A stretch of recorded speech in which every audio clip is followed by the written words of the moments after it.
throughout a grueling regular season, one special week acts as a break from all the championship drama, but not a break from the competitiveness of the field. And a trip back to NASCAR's roots. We're live tonight from the virtual North Wilkesboro Speedway. We welcome you to an all-star doubleheader for the MPI Xfinity Series and later on with the Sunoco Cup Series right here on Podium Esports. So glad to have you for our coverage on a Sunday night. We're alongside Joe Peak in the broadcast booth. My name is Kenneth Bunna. We'll have Ryan Bauer punching all the buttons here tonight using cameras provided by Dougie Beard and Joe. Instead of one all-star race, we'll have two. We'll have a lot of fun, double the action and double the intensity here at North Wilkesboro, where the real-life counterparts are just getting underway for their all-star race. And tonight, these drivers get to have a little bit of fun with an extra incentive, too. Absolutely, and mimicking the real world, we've come here to North Wilkesboro, which I highly approve of. I'm really looking forward to it because it's a tricky little track that's probably going to throw a number of drivers for a loop if they haven't raced it before. It's just so unique in its layout that it's not much to prepare you for kind of what you're up against. It's definitely true. We'll talk about the details of this North Wilkesboro Speedway and why that is such a big challenge for these drivers. Now, like we said at the top in that intro, the MPI Xfinity Series is what we're going to see first before we get to Sunoco Cup action. So double the fun here. And this is a look at the MPI Xfinity Series and their schedule so far. Somewhat followed the same format, Joe Peak, as what we've seen in Sunoco this season. And right here where they are, North Wilkesboro Speedway, they're also closing in on the end of their regular season and they're recruiting. So for those that are interested with the Xfinity cars, you can join this series for 2023 and beyond. But just to look at the schedule and where we are tonight, where we are moving forward, there's a lot of excitement, a lot of different tracks in the mix. And obviously, like we see with that asterisk at the bottom left column, North Wilkesboro tonight, our all-star race. Absolutely, and as such, it's a little bit shorter than all the others. So this one's probably going to go relatively quick out here for sure. But it certainly puts you up against it. Now, this is going to look a little bit different than usual because we've traveled back in time to 1987, of course. So here you can see the old version of the track from above as it sat at the time, where it was just maybe slightly fewer stands out there, but still plenty of action. It's 14-degree turns, slightly different on each end. And the biggest thing is, of course, the fact that it is uphill one way and downhill the other. It's built into a hillside, and it's pretty distinct. That makes each of the corners drive completely different from the other. And with such steep banking, you really can't afford to give away any speed if you can, Kenny.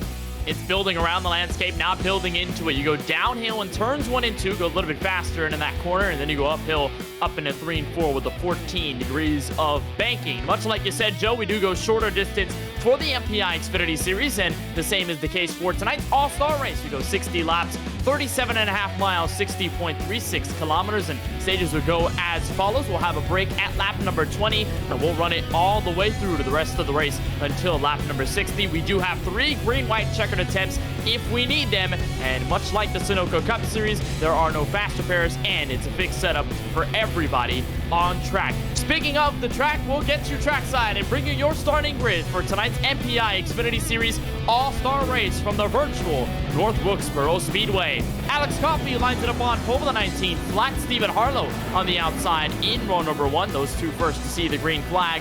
Brandon Colley starts tonight inside of row number 2, and he's got Warren Kyoke, familiar name of the Sunoco Cup Series, joining tonight's Xfinity Series action. Charles Stevens in the 9 rolls off inside the top 5. Shane White alongside him in row number 3, that's P6. Eddie Smith in the 87, multi-time winner in the MPI Xfinity Series in the regular season. He'll start from 7. Tucker Rhodes will be behind him in P8. Then go the final 2 inside your top 10 for the All-Star race. Vince Burns in the number 6 and Alex Huffman in the number 2. Joe B. Jesse Whittington will be starting 11th, followed by Matthew Jorgensen in 12th. And you've got Patrick Stein, last one to settle lap there in P13. Alex Muscarella and Robert Henrata are going to round out our 15-car field.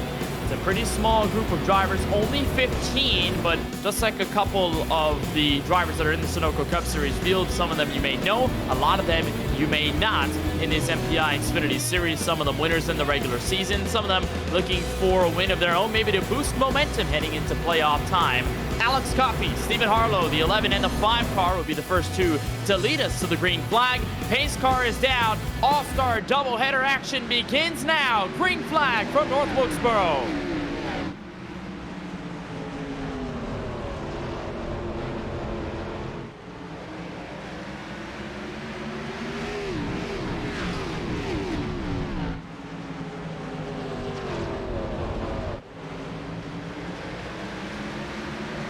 A decent start by Stephen Harlow grabbed him the lead at the exit of turn 2, but Alex Coffey struck right back, and we are even door to door for the race lead at the exit of turn 2. Brandon Conley settling into third, a couple of drivers side by side, but still dead even, Joe, for the race lead, crossing the line for lap 3.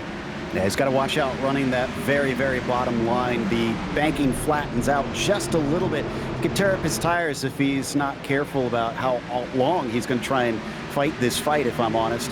But the other problem is there's quite a bit of a curb here through 3 and 4. You can see it down to the inside. If you get pinched down onto that, it's going to throw the car for a loop. And with this track being 14 degrees of banking, and with the way it's shaped and how it was built, uphill, downhill, a lot of elevation and things like that, you're looking at a very interesting line compared to what you would have in a lot of other short tracks. And you see not everybody is really at the true bottom until the exit of the corner, most notably in 3 and 4. With Alex Coffey's fight, that settles out. Stephen Harlow going to lead the race. The 24 of Warren Kyle keep this sideways. That will bring out the yellow. Race control will throw it in a bit of a action-packed moment there for the 24 of Warren Kyle Keith. He saves it, albeit with some rear-end damage. And Joe, we have our first caution at lap number 5. What happened here? Well, Shane Wyatt just maybe took it in a little bit too hot. Watch him in the number 27 there, and he's going to get into the back of him. That's what's going to cause that rear-end damage. But nice catch, frankly, and good heads up from everybody around to kind of stay out of that and keep that from becoming worse. But unfortunately, this will pack us up once again. So we're going to have to reset, see if we can get going a little bit longer than 5 laps. So this is the main incident on track, but there also was a note that the 15 of Tucker Rhodes got sideways, spun the car on the back straightaway, had it in the grass, and took a little while to get back going. So I believe that was the official reason for the yellow, but at the same time, that was developing. So a bit of drama in the opening laps, but we have settled through. Stephen Harlow, your leader, as of lap number 7. Now, we talk about the MPI Xfinity Series, Joe, and how obviously we don't really see this much on Podium Esports. We don't broadcast their regular season, but I mean, these guys, for the most part, Sunoco Cup Series affiliated and drivers who are trying to get into that main series, and they've had a pretty competitive season so far, and most notably with the driver of the 11, Alex Coffey, who started on the front row, P1 for this all-star race. He's the winner last time we had a race on May 16 at Auto Club Speedway with these Xfinity Series cars. So it's somewhat of a momentum booster, and it's obviously maybe a bit of a bragging right scenario where if you win this race, you can kind of hang it over the heads of everybody else and also grab some of that momentum and get yourself positively going forward for the end of the regular season. Yeah, racing is so much of a psychological sport as it is a physical one, and that carries over into sim racing as well. So if you can get that momentum in your favor, if you can make it seem like, oh man, this is the guy that's going to be super hard to beat, then you've already gotten a little bit of an edge over your competitors. So yes, there's not points to be won here, but if you can continue to just pound away at the egos of your rivals, then that's going to help you next race on, etc. That's a good point. Beautiful look overhead of the North Wilkesboro Speedway. This track was scanned in iRacing for 2020. It was using the eNASCAR Pro Invitational iRacing Series when the real-life drivers could not race in real life due to the pandemic a couple of years back. And it's so cool, Joe, to see this track develop back into just an icon of NASCAR racing, now being used by the Cup Series and even by other series on the ladder. And you don't see a modern version of this track on the sim because this was, frankly, somewhat of the start. Momentum built by Dale Jr. and Dirty Mo Media. They cleaned this track up, scanned it for the sim, and it's kind of why we probably see the North Wilkesboro Speedway alive and well this year for 2023 and even a couple of months ago. It's one of those things that just has been so cool to see that sim racing has started to take more and more effect on real-world racing, and you're right. This definitely helped kickstart things and build that snowball as it rolled down the hill until we see what we see today. Maybe we'll actually get a cup date back someday. Hopefully we do. So far it's an all-star race, but if it becomes a points race, the crowds will be insane. Ready for the green flag restart, lap number 11 of 60. Still about 10 laps away from our competition caution at lap number 20. Good start by Stephen Harlow in the 5. Alex Coffey already under fire by the winner last time we had a race in this MPI Xfinity Series, or one of the last times in Kansas, Eddie Smith. 87 working to the bottom. He'll shut the door on the 1 of Brandon Colley and leading a single file train on board with Eddie Smith heading back for turn 1. Going to get back single file, much wider entry there for Harlow, really trying to diamond it off. It's actually not that bad of an idea. It's easy to spin the tires up off these corners, so when he pitch it down there like Alex Coffey, it's going to be harder and longer for him to really get onto the throttle, so that's why Steven's holding him back. It's really true, and with this track, as worn out as it is, as old as it is, you're going to have the tires wear out significantly more than you would at most of the other short tracks that we see currently on the schedule. Here's Alex Coffey ripping that steering wheel and finding the nose there on the inside of Stephen Harlow, but like you said, Joe, just a little bit later to get on the throttle. It's harder to gain the momentum out of that corner. That's why you see that 5 tidying things up on a higher line, running the middle, not necessarily getting to that true bottom, and so the 11 of Coffey is having to fight that so far and only a couple laps away until our competition caution at lap 20. Bit of some action near the mid-pack. Warren Kyle Keith has found his way back up to P6, and how about a look on board with Charles Stevens in the 9, currently running in 5th. Yep, he's got a gap behind him because of Warren Kyle Keith trying to collect himself after that incident. Amazing he's not any farther back, honestly. He caught that car pretty quickly and didn't lose many spots, but it looks like he is struggling a little bit, although could be that he's just experimenting a bit on that high side to see what he can make happen here. Since everybody else is running low, might as well do something different, see if it gives you an edge.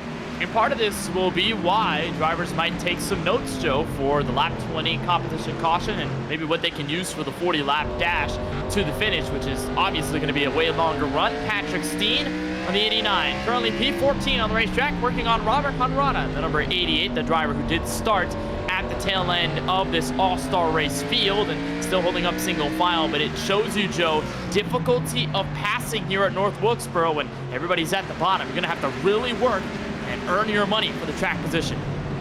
Yeah, track position's pretty king, but when we get down to who is able to hold on to their tires, we have to remember that second stint's going to be the longer one. If it manages to stay green, then drivers who are able to save their stuff are probably going to be much stronger at the end. Like you said, this old tarmac really chews them up quick. There's a look on board from the 5, Stephen Harlow, who ever since starting second and ever since taking the lead away from Alex Coffey has been virtually unstoppable. Alex Coffey has been trying to break that barrier, but so far not successful. The 5 car will cross the start-finish line for lap 20, and this should be the wave of the yellow for our competition caution. There it is. Waste Control will throw it, and so Stephen Harlow will lead us through the second half of action, frankly, here from North Wilkesboro. And it was some pretty decent racing around the halfway mark of the field, but I believe, Joe, it might have just been some notes taking for that first stint. See what works, see what doesn't, and then learn for that second stint where you're really going to have to push and work for that win. I think the big note many of the drivers are going to be taking is which side do they want to start on. So for Harlow, I kind of think he's probably going to take the high side, because remember, Coffey started down on that inside and it didn't work out for him.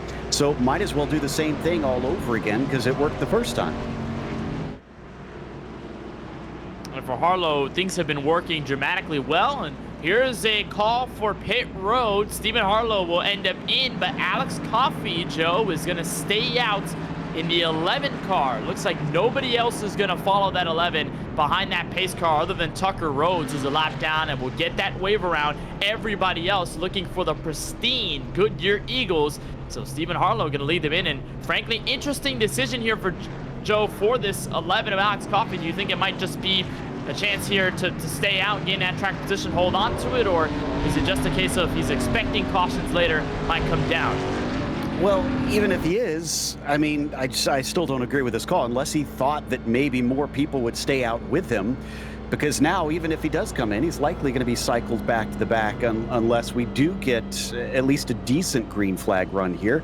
If this comes back out in about 4 or 5 laps, it's probably going to go away on him quickly. All right, well, we've got the 11 car staying out on track. We're bringing him in for the broadcast booth. Welcome, Alex. And I want to know the decision behind this. You stay out, everyone else comes in. What's the process? Well, I figured at least probably 3 or 4 would stay out somewhere along through the field, but I think we'll be all right. I didn't burn them up too bad. It didn't feel like so. Maybe we can get off strategy of the rest of them and have something at the end. Would this be now just a case of hoping that yellows come out in that second stage, or is it just at this point stay out as long as you can and hold that fort down on defense? Yeah, I'm probably just gonna try to hold it down, not be in the way too much. If they're a lot faster, then I'll try to stay out of the way. But we're gonna try to hold it down as best we can. All right, alternative call. We'll see if it works out. Thank you, Alex. Appreciate it. Good luck on the next restart. Yes, sir. I appreciate it. So that is your pole sitter, Alex Coffey, the winner over at Auto Club Speedway on May 16th, about a couple of days ago. Eddie Smith going to be second. He did win that race off pit road, by the way. Stephen Harlow fell back to P4. His stop at a 14.4. Smith and Colley at 13.5 each, and relatively similar on the entire pit lane route, 28.9 seconds. And so that 5 car is also going to have to work a little harder, although actually would just be on the outside here nonetheless for the restart. So it looks like did gain some of that position, fell back, and Alex Coffey will have control of the race lead. This is our 40-lap stint. Give it 35 now with the caution laps. And we'll try and end this all-star race here from North Wilkesboro with a lot of flair and some banger action, as Alex Coffey will lead him to green at a turn 4. Bit of a hiccup there by Harlow. We're back under green. That actually worked out for Coffey if he can just slide up in front of the 5 now and prevent him from getting the speed off the corner, which he does. I thought that wouldn't have been the right call there to pick that low line, but I think he kind of lucked out with the 5 just not getting on the loud pedal quick enough. And it looks like Harlow hasn't really been able to gain all that much time. Eddie Smith now looking his way to the inside of the 11. Coffey's going to give him the space. And so the 87, Eddie Smith on the fresh tires, will have his first look at the race lead in this MPI Xfinity All-Star race. He's got the nose in. He's got himself clear. The 87 in the race lead at lap 27. Oh, and there's a little shove for the 11. Coffey gets nudged to the outside. 5 going to try and take it from him. We got a caution behind him with Whittington going around. And Jesse Whittington sideways facing that Harley Farm sign. The exit of turn 2 doesn't look like that much damage, and it was a bit of contact with Alex Muscarella. A bit of a mistake there by the 48. 2 of the Sunoco Cup Series regulars that we will see later on in the All-Star race for the Sunoco Cup Series. And that big stack up there, and just the contact will happen as the 48 makes a slight mistake. It'll be really easy to overcook turn 1 when you're going downhill. That's exactly what Muscarella did. Yep, just sent him around. Thankfully, I don't think he actually got the wall, kept it off of it. So driver's doing a good job making use of the lower speeds here that you have at a short track to try and keep from getting any more damage. And that can keep you in the game. Unfortunately, now he's got a lot of work to do to try and climb in from the back. And then 94 is going to lose a lot of track position. Here's another look at it, this time on board with Shane White in the number 27. You can again see that 48 slide up. Those brakes somewhat wheel hopping, and a nice avoidance there going through the grass, flipping that tail out just a little bit. But a nice avoidance there by the 27 of Shane White. He will live to survive. Well, survive another lap. I guess live to survive doesn't really make any sense. However, the 11 of Alex Coffey has hit pit road, so it looks like that alternative call really did not last long. Knew how much of a deficit he was under old tires, and so just went down pit road, and now he's really going to have to fight his way through the field if he wants to get back up to P1 where he started tonight's race. Yeah, and this is what I was talking about, that if it came within those 5 laps, it's really just not going to help him enough. He needed to go for probably about 15 to 20 to really make good use of it.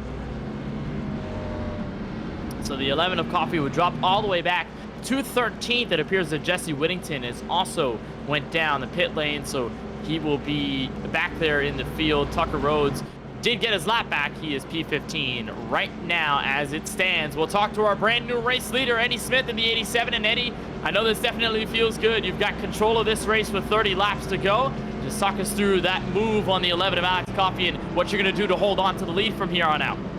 Yeah, I mean, I feel like an imposter up here. I'm not very good at this track. I'm a little bit nervous. I'm pretty intimidated by Stephen Harlow, Alex Huffman, and Alex Coffey. So when he had the older tires, I just wanted to get a good restart and try to get by him as quickly as possible. So that was really the only shot I had, and so it worked out good. We'll see if I can maintain it here.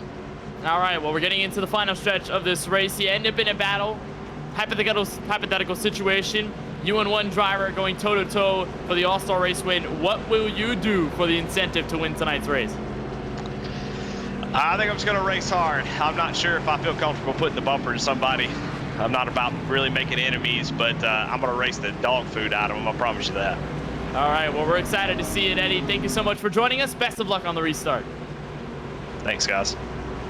So Eddie Smith in the 87 will lead us to green. He said, someone intimidated by the 5 of Stephen Harlow. Well, it looks like that 5 car going to be right on the outside in row number 1, although we did see somewhat of a hiccup out of that 5 car when we did get the green, and never mind. Looks like the 5 car was given an end-of-line penalty. Well, never mind, just got cleared, so he was trying to drop back through the field, and race control luckily got that settled out. So the 5, what does he need to learn here, Joe, to get the lead, or at least try to be even with Harlow heading for the restart? Eddie Smith has got an end of line. Oh, okay. Not sure. I was trying to listen and see if I could hear in the sim. I'm not sure what that was for, actually. It's a choose cone violation for Eddie Smith, so he's going to lose the lead. He'll drop to the end of the longest line, which is basically dead last. Tucker Rhodes, I believe, did hit pit road. Or never mind, he did not, but Eddie Smith is going to be in front of him regardless. So Eddie Smith loses the lead, and Stephen Harlow will bring this race back to action. Lap number 35, Brandon Colley looking to the inside for the lead.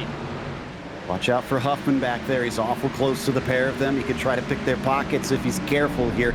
They're running side by side through the corner. Someone going way up to the wall there on the outside. I think that was Muscarella. And Muscarella is trying to settle himself out in the middle of the pack. Meanwhile, we are still door-to-door for the lead. Brandon Colley this time, the new challenger on the inside. Stephen Harlow looking to fend off on the top. Alex Huffman, that 3rd car, watching these two go at it. 24 laps to go this time by. And much like lap 1, Joe, it is pretty much even between 1st and 2nd on both lanes. I'm still predicting that 5's probably going to have the edge. That middle line seems to be the good racing line here. Being pinched to the bottom just doesn't work out. The 1 is probably going to have to give up eventually, or else he's going to cook those tires. And that's what happened to Alex Coffey, where he held the bottom for so long, could not hang on to it, and just let that 5 roll away with the lead. It appears that might be the same case now. Out of turn 2, the 1 gives way. Stephen Harlow will have control of the lead. A bit of a bobble by Colley, and that'll bring Alex Huffman up the track, invite Warren Kyle Keith back in it for a challenge in 3rd. Yeah, Keith's a bit of a dark horse here as well, as we ride on board with the 9 of Stevens just behind them. Side by side once again. Now the 24 is on the undesired inside, but look at the 2 drift up. Huffman cannot keep hold of it. That's going to gift it to Keith. Oh, car around. Alex Muscarella at the exit of turn 4 will bring the 51 of Matthew Jorgensen in it. Caution out with 21 laps to go. We'll bring this field back to rest. It looks like just a simple mistake. It was contact with the 88 of Robert Hunrada. Just gave him the bumper. We talk about minimal space here in North Wilkesboro when you've got the inside and the middle. But watch what happens here. Yeah, now the 88's actually very lucky because he had to dodge to the inside. Look at how much he had to thread the needle between the pit entry barrier and that spinning car. And thankfully had just enough room that he could squeak on by. And he did get a piece of contact as well by Eddie Smith. Remember, he got that end-of-line penalty. Oof, bit of a touch there to the back bumper of Hunrada's machine, but it gets him out of the way. And Eddie Smith finds his way through. The only driver that did not get through clean was Matthew Jorgensen in the 51, who just kind of got trapped where he was. Ended up making slight contact with Muscarella. Doesn't seem to be enough to take them both out of the race, but they are on pit road for good measure. And so we'll be under caution here. We might just get the green with under 18 laps to go. A couple of more drivers to hit pit road, Hunrada and Smith being those 2. And I think, Joe, that the 88 did pick up some rear end damage off of that hit. It won't necessarily be too bad, but always good to check all of the boxes, make sure you can at least repair your car when you got the chance. And there's a good look at the burnt rubber television Camaro that's kind of dented up on the rear end. Yeah, they're slowly trying to get that back into shape before they send him out. He's not going to have much time because they're already coming up to pit entry now. And it does take a bit to get off of pit road. Looks like he's on his way, but the 51 already a lap down. The 88 at least will remain on the lead lap. It's going to be hard to get that lap back in such a short race. And Jorgensen is going to need a caution, no doubt, for everyone else on the lead lap. And now I'm going to pose the question here, Joe. Now that we're getting into the nitty-gritty of this all-star race, rather short at 60 laps, going to be 17 laps to go. Are you going to start to get a little more aggressive if you're trying to get some positions off? Absolutely.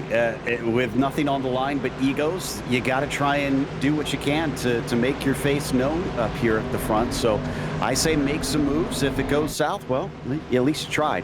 Well, we haven't seen as many bumpers dealt so far from North Wilkesboro. We'll see if that changes in the next 17 trips around this 5/8 mile speedway. Stephen Harlow, Brandon Colley back to the green flag, and still side by side between the two. We did see that on the last restart. Colley, though, did give way near the end, but he's going to give it all he's got. A little bit loose in turn 4, but he's going to stay there on the 5's quarter panel, and both of them pulling away slightly from Warren Kyle Keith, who is now taking over 3rd. Yeah, but we've seen this story before. I don't anticipate Colley's going to be able to do much, and it's probably going to be even shorter since he's already burned him up on the previous green flag run, or he could drift into the side of him. That sends him into the wall. And Harlow's going to be in the middle of the track. He's going to stack everybody through, and it's a parking lot at the start-finish line as Stephen Harlow gets roughened up at the exit of turn 4, and the caution is out with 15 laps to go.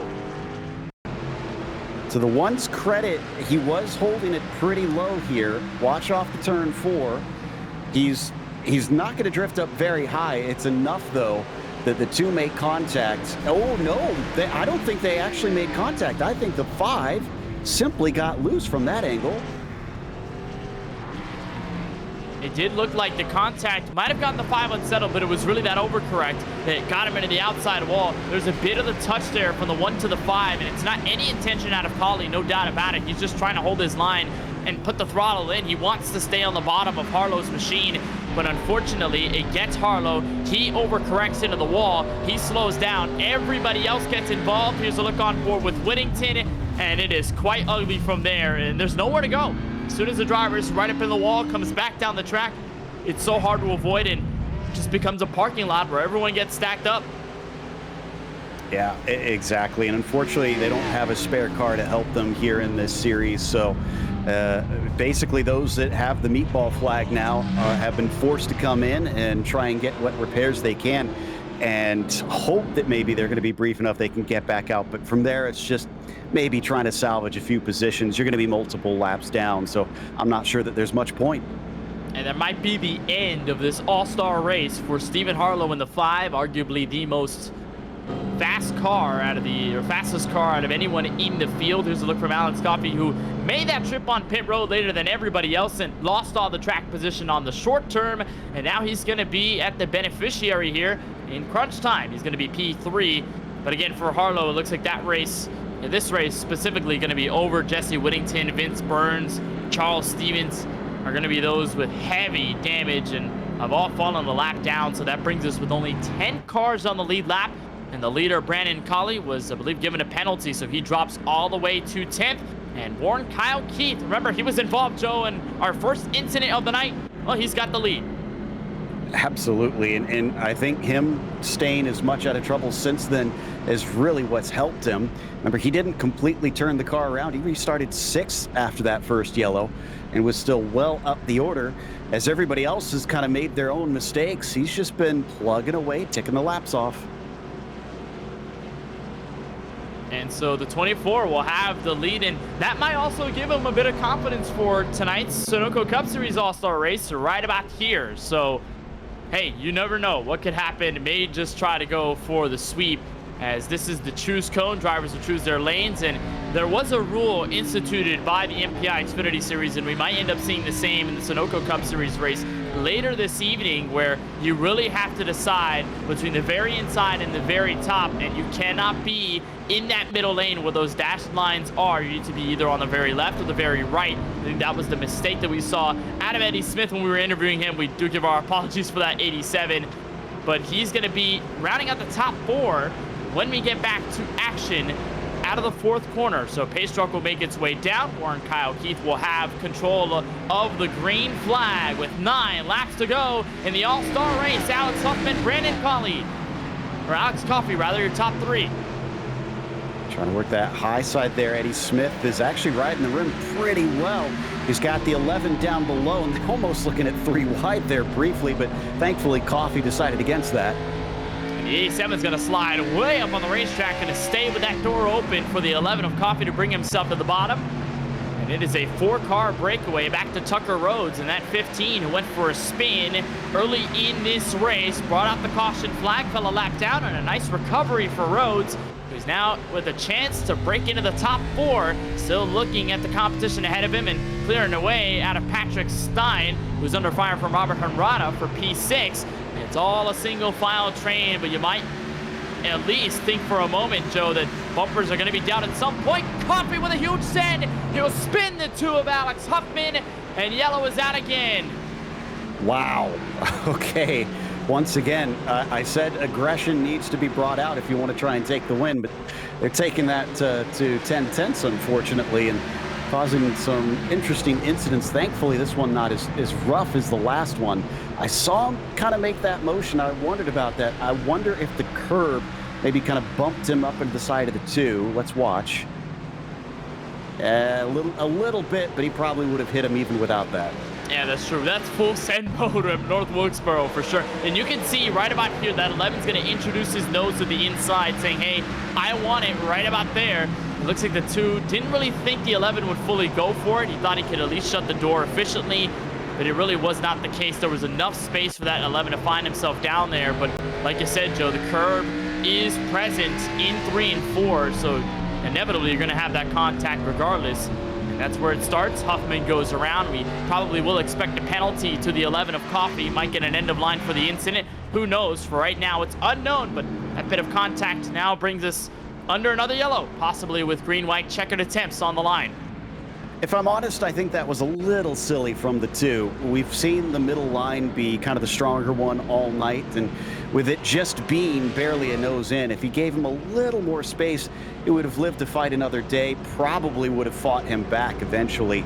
Yes, Coffey's got slightly younger tires, but it's honestly probably more Smith is the one that you got to be worried about those up front. He's got 15-lap old tires compared to a lot of drivers with twice the age on theirs.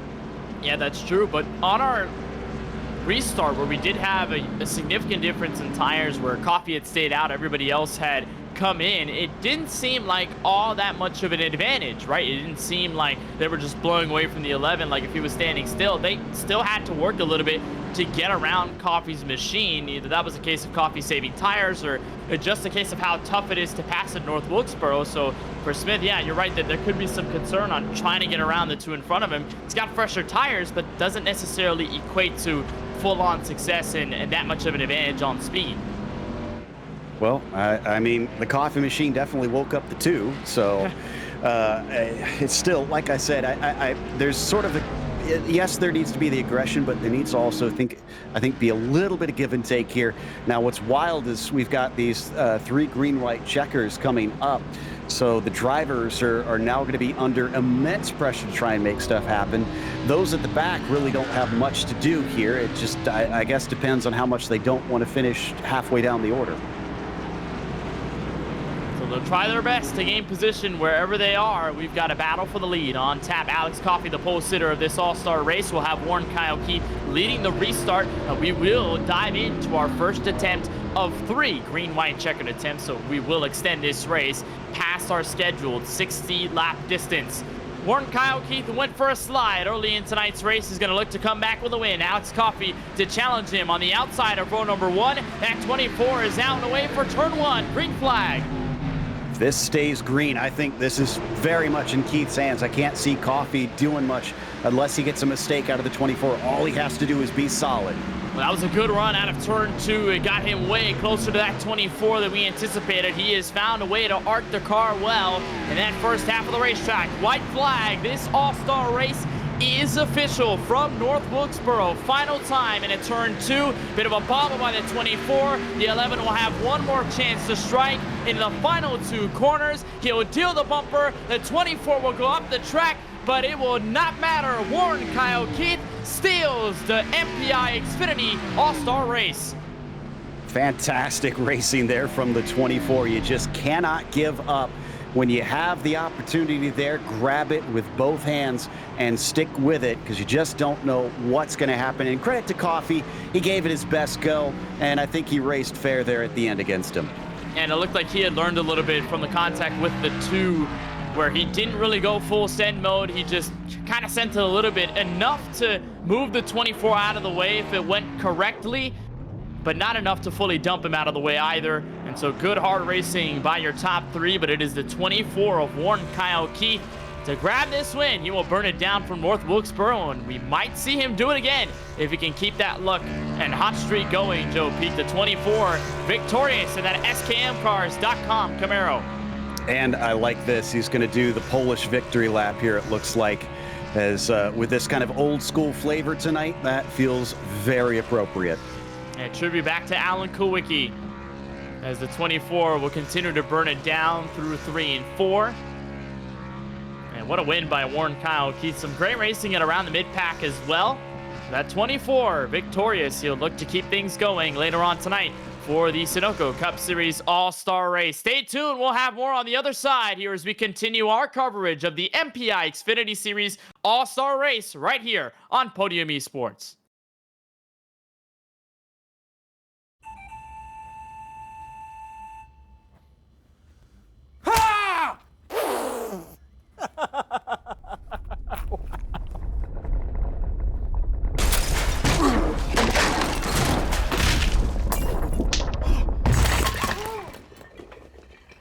What got into you? At Sunoco, we know how to fuel peak performance. We've been doing it for American racing for over 50 years. Fuel your best. Fuller. Yeah. Needed F-150 for Smith build. Got it. Yesterday. I know. Don't forget my BMW. Gotcha. Check this out. All the major online automotive sites in one place.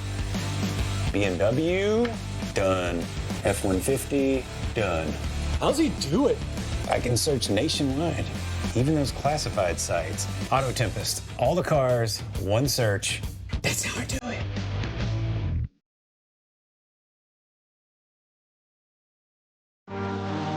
There is Max Papis in the Ferrari. As great a race as Ferrari has ever won.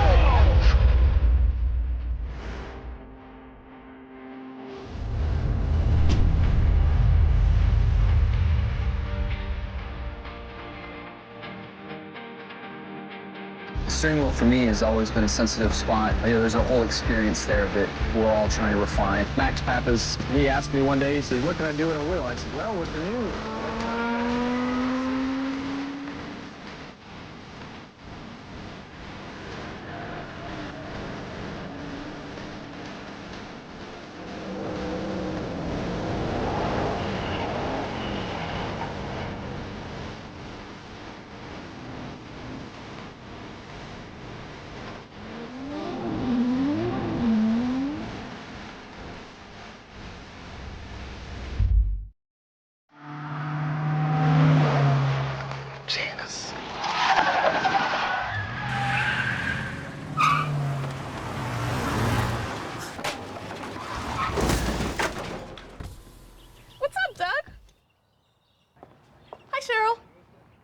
What got into you? At Sunoco, we know how to fuel peak performance. We've been doing it for American racing for over 50 years. Fuel your best. What I'm really proud is that I own MPI, the steering wheel company, and I'm building the steering wheel. This is my creation. This is yours? Yes. It's so sexy. The steering wheel, it's a very unique thing. It's shaped on the hand of Scott Dixon. His hand. Yeah. This grip has 27% more grip feel than suede. Scott in the race is gonna make less effort when he drives. When you're in the car, he's like having 40-pound dumbbell like this, maybe more in the car. For how long? 3.5 hours. You know, average heart rate in the car, never below 150. Never below 150. You need to be a real athlete to drive. Yeah. They exercise every day. So this is my creation. Amazing. And we did. Here from North Wilkesboro, just wrapped up the MPI Xfinity Series All-Star Race. Here's a look at your unofficial results as Warren Kyle Keith in the 24 grabs the lead in the last couple of restarts and holds on to take the win. Alex Coffey, the pole sitter, tried his dearest in turns 3 and 4 to make a move on that 24 car, but he'll come home second. Eddie Smith in the 87 did get an end-of-line penalty after halfway, but he finds a way to rebound a P3. We'll talk to all of them before we wrap up our coverage and before we transfer over to Sunoco Cup Series action. Alex Huffman is P4, Alexander Muscarella in the 48, the biggest mover, 14th to 5th. At the end of the event, he wraps up the top 5. Shane White is over in P6. Matthew Jorgensen will come home in 7th. 8th place to Robert Hunrada in the 88. Patrick Steinwell in the 89 car will be 9th, and rounding out the top 10, the 1 car of Brandon Colley. And you've got Tucker Rose in 11th. The last car to see the checkered flag, Jesse Whittington, unfortunately, being one of those collected in that late wreck along with Vince Burns and Charles Stevens, and Stephen Harlow, unfortunately, at the brunt of that, with the one kind of kicking it off after he got hip checked into the wall. So that's your full 15-car field here from North Wilkesboro, and we'll head over to Vintage Victory Lane. We're met up by Warren Kyle Keith, the winner of the MPI Xfinity All-Star Race. And Warren, you went for a slide early in this race. Caution went out immediately, and you found a way to pick yourself back up and be out in front at the right place at the right time. What are your thoughts right now, and how were you able to hold off Alex Coffey and everyone else for the win? I don't know. Honestly, yeah, they were getting very argy-bargy behind me, and I just love running the Xfinity guys. You know, this might be the B series to the Sunoco Cup, but man, it provides some of the best racing. So it's really fun to run with these guys. All these guys have such good talent every week.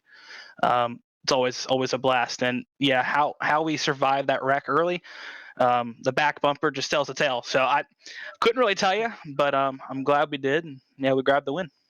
It looks like that Dank just gave you 15 extra horsepower near the end of that race. And also probably would have avoided some rear-end contact by Alex Coffey at the end. Were you just expecting a bump in those last 2 laps? And how were you kind of bracing for impact to at least hold on to the lead? I was expecting something. A little bit of a push, a nudge, anything. And there was a bit of a push or nudge. Don't know if the damage helped or me going on the back straightaway, just throwing the brake bias to plus 3%. Don't know if that helped at all anyway. But no, it was good race. And I knew if he was going to move me, he was going to do it clean. There wasn't going to be any like quarter panel stuff. So it was a good final lap, good run. And just glad to get this skmcars.com Chevy in Victory Lane. SKM victorious in the MPI Xfinity All-Star Race, but you've got another race to run, Sunoco Cup Series with the Cup cars here at this very same track. So how does this win amp you up for the race later tonight? It just does it, momentum-wise. The cars drive so much, they're such a different beast from each other. So, running tonight in Xfinity isn't going to help me at all for the Cup race, but, it helps you out a little bit just going in there to think you have a win. So it's just a little bit more relaxing of a night. All right. Well, a lot of fun already kicked off, and you've got this first win. We'll see if you can pull off the sweep for All-Star doubleheader action later on this evening. Warren, on behalf of our entire team, congratulations. We'll see you later tonight for the Sunoco Cup Series. Thank you, gentlemen. Warren Kyle Keith in the 24 holds on to the win here at North Wilkesboro, and much like some of the others that we saw in tonight's race, he'll be running the Sunoco Cup Series All-Star Race, so he'll have that chance to go 2 in a row. We'll dip back to P2, where the 11 of Alex Coffey is standing by with our very own Joe Peak. Indeed. And Alex, I have to admit, I was very critical of your tire decision there, your pit stop decision. And yet you're here on the podium. So I'd say you're the one that was proven right on this one. It was I don't know. I'm still wishing in hindsight, if I would have stayed out the same I did, but pitted just a little later. I know Eddie pitted later, and he had some better tires. Talking a minute ago, but if I would have stayed out, or if we would have had a few more laps on that last round, we would have had something. I gave him a little shot in 3 and 4, tried to get him loose. He hung on to it. So, hey, you hang on to it. You deserve it. So, good job to Warren. At the end of the race, things looked like they were getting a little bit more aggressive out there. We kind of started calling your car the coffee machine because you were waking drivers up. Was that intentional, or just kind of accidentally got into a couple? Well, I want to apologize to Alex Huffman. I didn't mean to get into him. Come from short track racing, so if you got to protect the bottom at all times. If I seen a few laps, he would leave the bottom open, and I would have the run where I could have went low, and he closed the door a little late. I tried to keep off him as best as I could, but as soon as the front of my car hit that curb, it kind of shot my car back up into him a little bit. So yeah, I just want to apologize to him. I wasn't trying to get into nobody or nothing. Well, up next, you guys are going to be heading off back to a points race at Charlotte. Are you looking forward to the 1.5-miler? Oh yeah, I like Charlotte. I don't run these cars too much. This is the first league I think I've ever been in Xfinity, so I'm having a good time so far. So we'll just try to keep the momentum going. Hopefully, I'll be back up here talking to y'all again. Well, again, congratulations on a P2 tonight, and hopefully we'll see some good racing out of you when we head over to Charlotte. Yes, sir. I appreciate it. That was Alex Coffey, and I believe, Kenny, you've caught up with Eddie Smith. Yes, sir. Indeed, I have Eddie Smith, driver of the 87. First of all, I do want to apologize on behalf of our entire team because we interviewed you at around the restart. Choose code happened at the same time, coincidentally, and then you get that end of line penalty. But it looks like that didn't matter because despite all of that, you came back for a top 3 finish. Give us your perspective, though, in those last 2 laps with Alex Coffey, Warren, Kyle, Keith right in front of you. Yeah, I mean, the race was between them. So, my whole strategy was hope that they got together. I don't think I could have made a move on them, and gotten both of them. So, I made the mistake, got sent to the back, got lucky, and got through that wreck. And then it was just, I was going to race them hard. I tried to run the top side, the restart before, and it didn't work out. So I knew the only shot I had was that they got side by side, maybe make something happen, but they raced super clean. They did make contact in 3 and 4. I thought, okay, this is my chance, and gassed it up, just hoping that it would happen. But they're really good race car drivers, so they are able to make it happen. So, but third, I'll take it for sure. A really good comeback after what happened earlier in the race. And I want to talk about that. You watching those top 2 and hoping that they could make something happen for you to break free. Did you feel, though, in that moment that you probably would have had to use yourself more physically in order to get around them? Or was it just a case of hoping that they got out of the way to give you some of that space?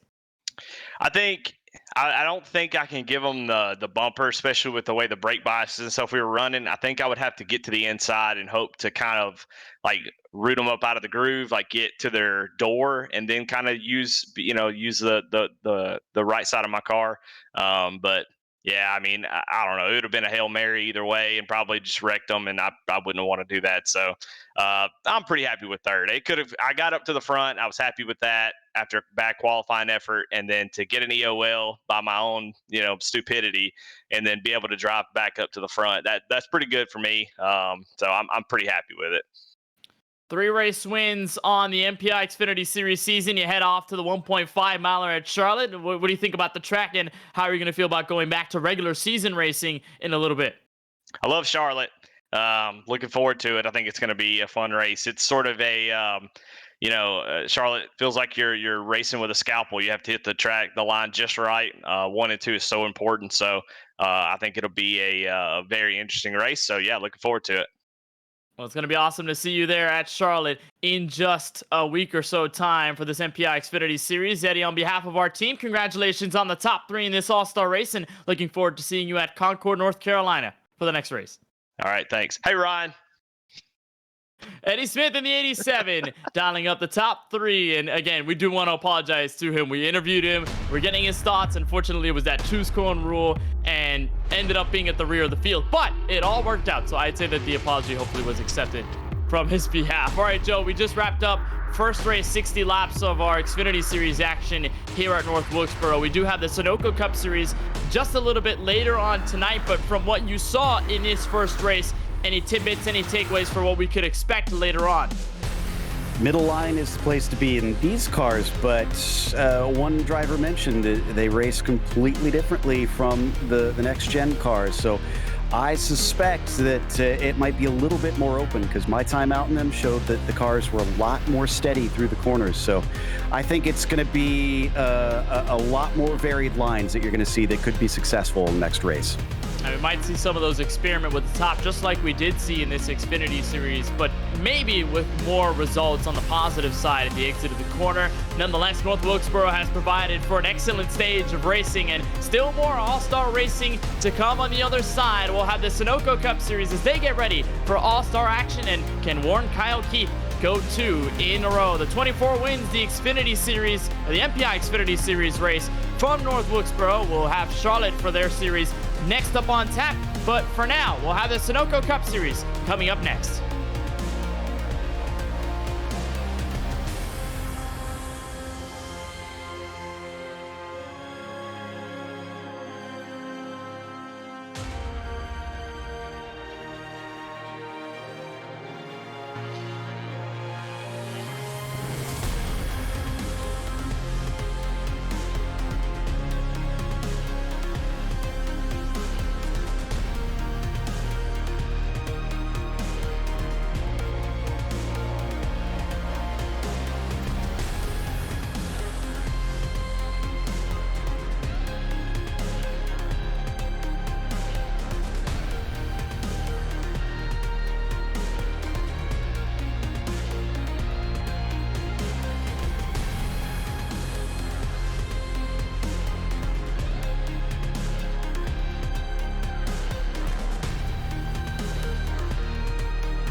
back at North Wilkesboro Speedway, the historic track ready to set the stage for the Sunoco Cup Series All-Star Race for Season 6 as we continue our coverage of All-Star action right here on Podium Esports. Kenneth Bueno, Joe Peak with you on the call. Ryan Bauer, our producer tonight, he's using cameras provided by Dougie Beard. And just a little bit ago, we tuned into the MPI Xfinity Series. They had a baller of an all-star race, 60 laps, and we get to double it and have a little bit more fun with the next gens and more drivers here, Joe Peak. We saw an absolutely phenomenal race a couple of weeks back over at the Darlington Raceway, and now we get to have a little bit of fun on this All-Star Week and get to North Wilkesboro and try to see what these next-gen cars can do. Yeah, two very distinct tracks, certainly, that have set themselves apart. And I think this is going to be good racing out here because from what I found, like I said, the next-gen car seems it's very pliable. Like you can really run almost anywhere that you want and still be competitive out there. So I think we're going to see some drivers try and get creative, and I think it's probably going to lead to some interesting action. And we've got a lot of time to do that as well. 125 laps on tally for this evening's All-Star Race. Here's a look at our Season 6 2023 schedule. Again, we just got over the Darlington race. That was a phenomenal one that ended in almost a photo finish. Jesse Whittington, Zach Wilson going at it out of turn 4 towards the line. Of course, this week is the North Wilkesboro All-Star Race, but we do resume regular season action a week from now. Charlotte Motor Speedway is where we'll have our next race. That'll be race number 10 on the season, and we do gauge a little bit closer, Joe Peak, to the playoff time, similar to what we talked about in the MPI Xfinity Series. So, I mean, tonight is somewhat of a break for the field, but, I mean, the next week they just get to go right back and put their head down and get back to action if they want to make the playoffs and go for the championship. Exactly. So this is going to be something of a little bit of fun for them, but also, like I said earlier, it still has meaning behind it, and everybody's going to be gunning to try and show their dominance tonight. But you have to do it with a little bit of smarts around here, I think, for this one. And 125 laps is a lot longer than what we just watched down to the Xfinity cars. And they don't have any stages is one of the big differences. They still have the 3 green-white checkers, and there's no fast repairs like we saw before. That's really going to set it apart. I think, unfortunately, because it's going to be tough to try and come back and get all the laps back, if you get more than just a couple laps down, you'll probably see more drivers decide to just park it and let everybody else have fun. Yeah, with this race being longer, like you said, it's going to provide for a bigger obstacle for the field, and we won't have those competition yellows that'll break things up. And so it will be a big challenge for everybody that's racing here tonight. It's going to eat up the tires and might open the books for strategy as well. So it might just feel like a regular season race. After all, speaking of the regular season, one of the drivers that has stood out the most out of the many in our Sunoco Cup Series field is the man behind the wheel of the 81, still putting in practice laps. We welcome in Steven Stepien into the broadcast booth. And Steven, we know you got to win. You're locked into playoff action. Tonight's a week off in North Wilkesboro. What are your thoughts about the track as you're putting your laps in? It's great to be here, man. I love this track. I think I've said it many times in my interviews. I love old school tracks. It's got some history here. It's good to see the real guys racing here today, and good to be racing here tonight. I'm looking forward to it. You've definitely said it. These old abrasive tracks are your wheelhouse. They seem to really treat you very well, and so you're ripping the high line here right now with this next-gen car, now going back down low. What have you learned over practice with this car and how this track has treated the way the car handles over a run? The thing just doesn't want to turn, that's for sure. It gets tight in, especially through 3 and 4, but you got a couple of different lines you can use through 1 and 2, which is nice. You can enter high or enter in the middle a little bit, get some runs. So you're gonna see, I think you're gonna see a decent amount of passing in 1 and 2. I don't think you're gonna really see much in 3 and 4 just because of how tight it is. You really try to stick that bottom through 3 and 4 and have a good solid exit, but then off exit, it's extremely loose, so you got to play with that throttle. It's going to be all about throttle management tonight. So, all right, well, that's going to be a lot of fun. It's going to be some great times watching you whip this thing around North Wilkesboro Speedway. And now that we've got the practice laps in at about 10.5 minutes, and as we're getting closer to race time, I'm going to ask you the same question I asked one of the drivers in the MPI Xfinity Series race. You're toe-to-toe with a driver in the final handful of laps at this track. What are you willing to do to get to the win in the All-Star race? I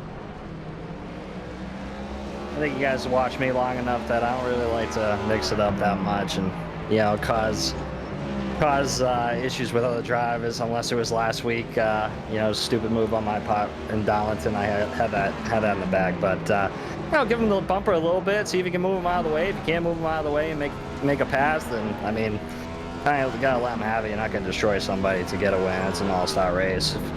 It's just for fun. Gonna go out and have some fun tonight. If I was going for a championship, you bet somebody's getting moved into the wall for me to get a win. So. All right, well, it's going to be a lot of fun, Steven, seeing you out on the racetrack. Just going to ask you one more question before we let you go here to get more practice laps and get things started here at North Wilkesboro. What voice chat are you in for the teams? I know you're part of DOG, but is there any voice chat you're going to be hanging around tonight? Yeah. I asked the guys at the driver meeting who wanted to adopt me tonight because, nobody on my team's with me tonight, but I think I'm going to bounce around a little bit right now with the SKM boys. Got a couple of buddies in there, going to hang out and, have some fun tonight. That's all. Very different from the grueling regular season. You get to have fun with your colleagues here in the Sunoco Cup Series. Steven, we certainly appreciate it, and best of luck in tonight's Sunoco Cup Series All-Star Race. Ken, it's always a pleasure talking to you. Hopefully I'll talk to you later on.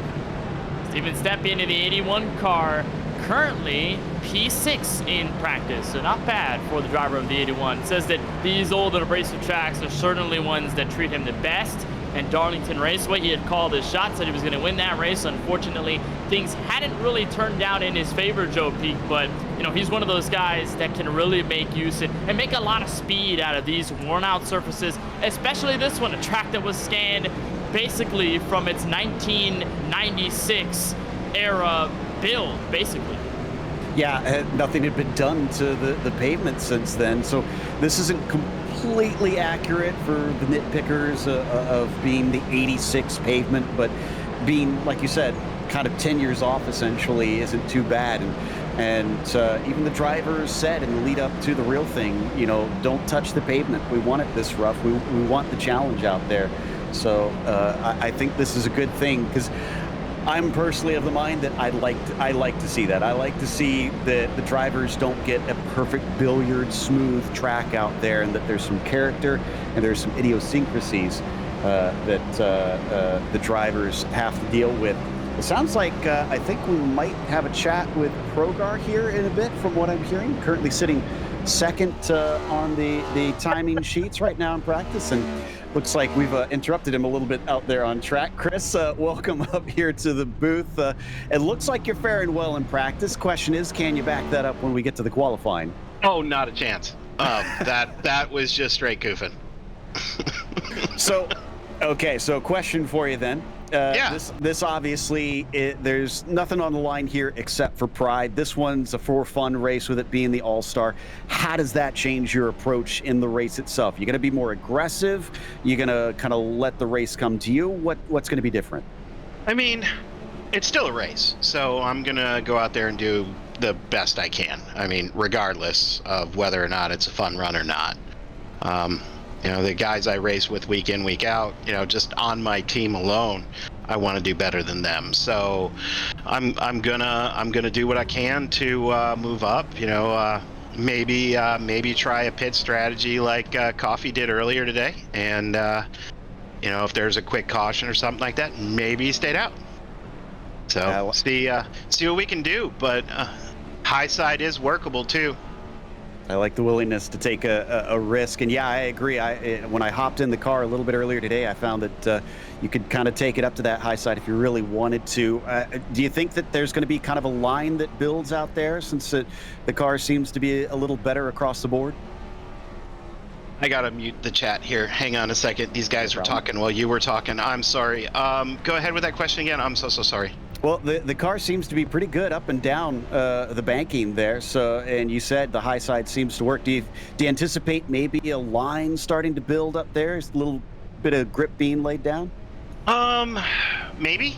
It just depends on how much use we get. If it's going to be too wide for a bit, you definitely can defend on the high side. So it's just a matter of how many cars are going to be up there. If we can build a little rubber there, maybe add that second line. But for the most part, I think you're going to see what's happening right now with the Cup race. Everybody's just pretty much just falling in line. Probably going to have to give a boop or two to move somebody. Well, if it comes down to that, if you're in it for, let's say it's not the win. Let's say if you've got maybe a top 5 or a podium at the end, you're gonna get rough. Oh yeah, absolutely, absolutely. Right. If I'm going for a podium and I get to talk to you guys again, yeah, somebody's going around. All right. Well, we'll watch out for you. Best of luck out there today. Thanks. We'll see you later. Chris Brogard and Kenny. Do you have anybody else on the line that we'd like to talk to? Yes, we do. Number 26, Logan Sturgeon. We'll bring him in just a couple of moments. We do also have Ross Harlow on tap, so we'll probably get him a little bit later on. But Logan, let's get a little bit of detail about this North Wilkesboro Speedway. You've ran a couple of laps. What have you taken away from practice, and what are your expectations somewhat of the All-Star race? It definitely races a lot different than the Xfinity car. From what you guys just saw. Definitely, it's just gonna be. I think it's gonna be the bottom lane is gonna be the place to be. You can make the top lane work on getting out of the corner, but I think people are just gonna get chewed up if they try and run that outside. And we've seen a lot of experimentation, and the setups have definitely treated drivers differently throughout, but obviously it's going to be a lot of fun. Logan, let's talk about this paint scheme. It is fiery hot for this All-Star race. You got Meat Church BBQ on it. Give us your thoughts on it, and it's a really fiery scheme. It looks good tonight, I'm going to be honest. I appreciate it, man. Thanks to Jesse for doing up this paint. Man, Meat Church, Matt Pittman, he is one of the kings of the barbecue world.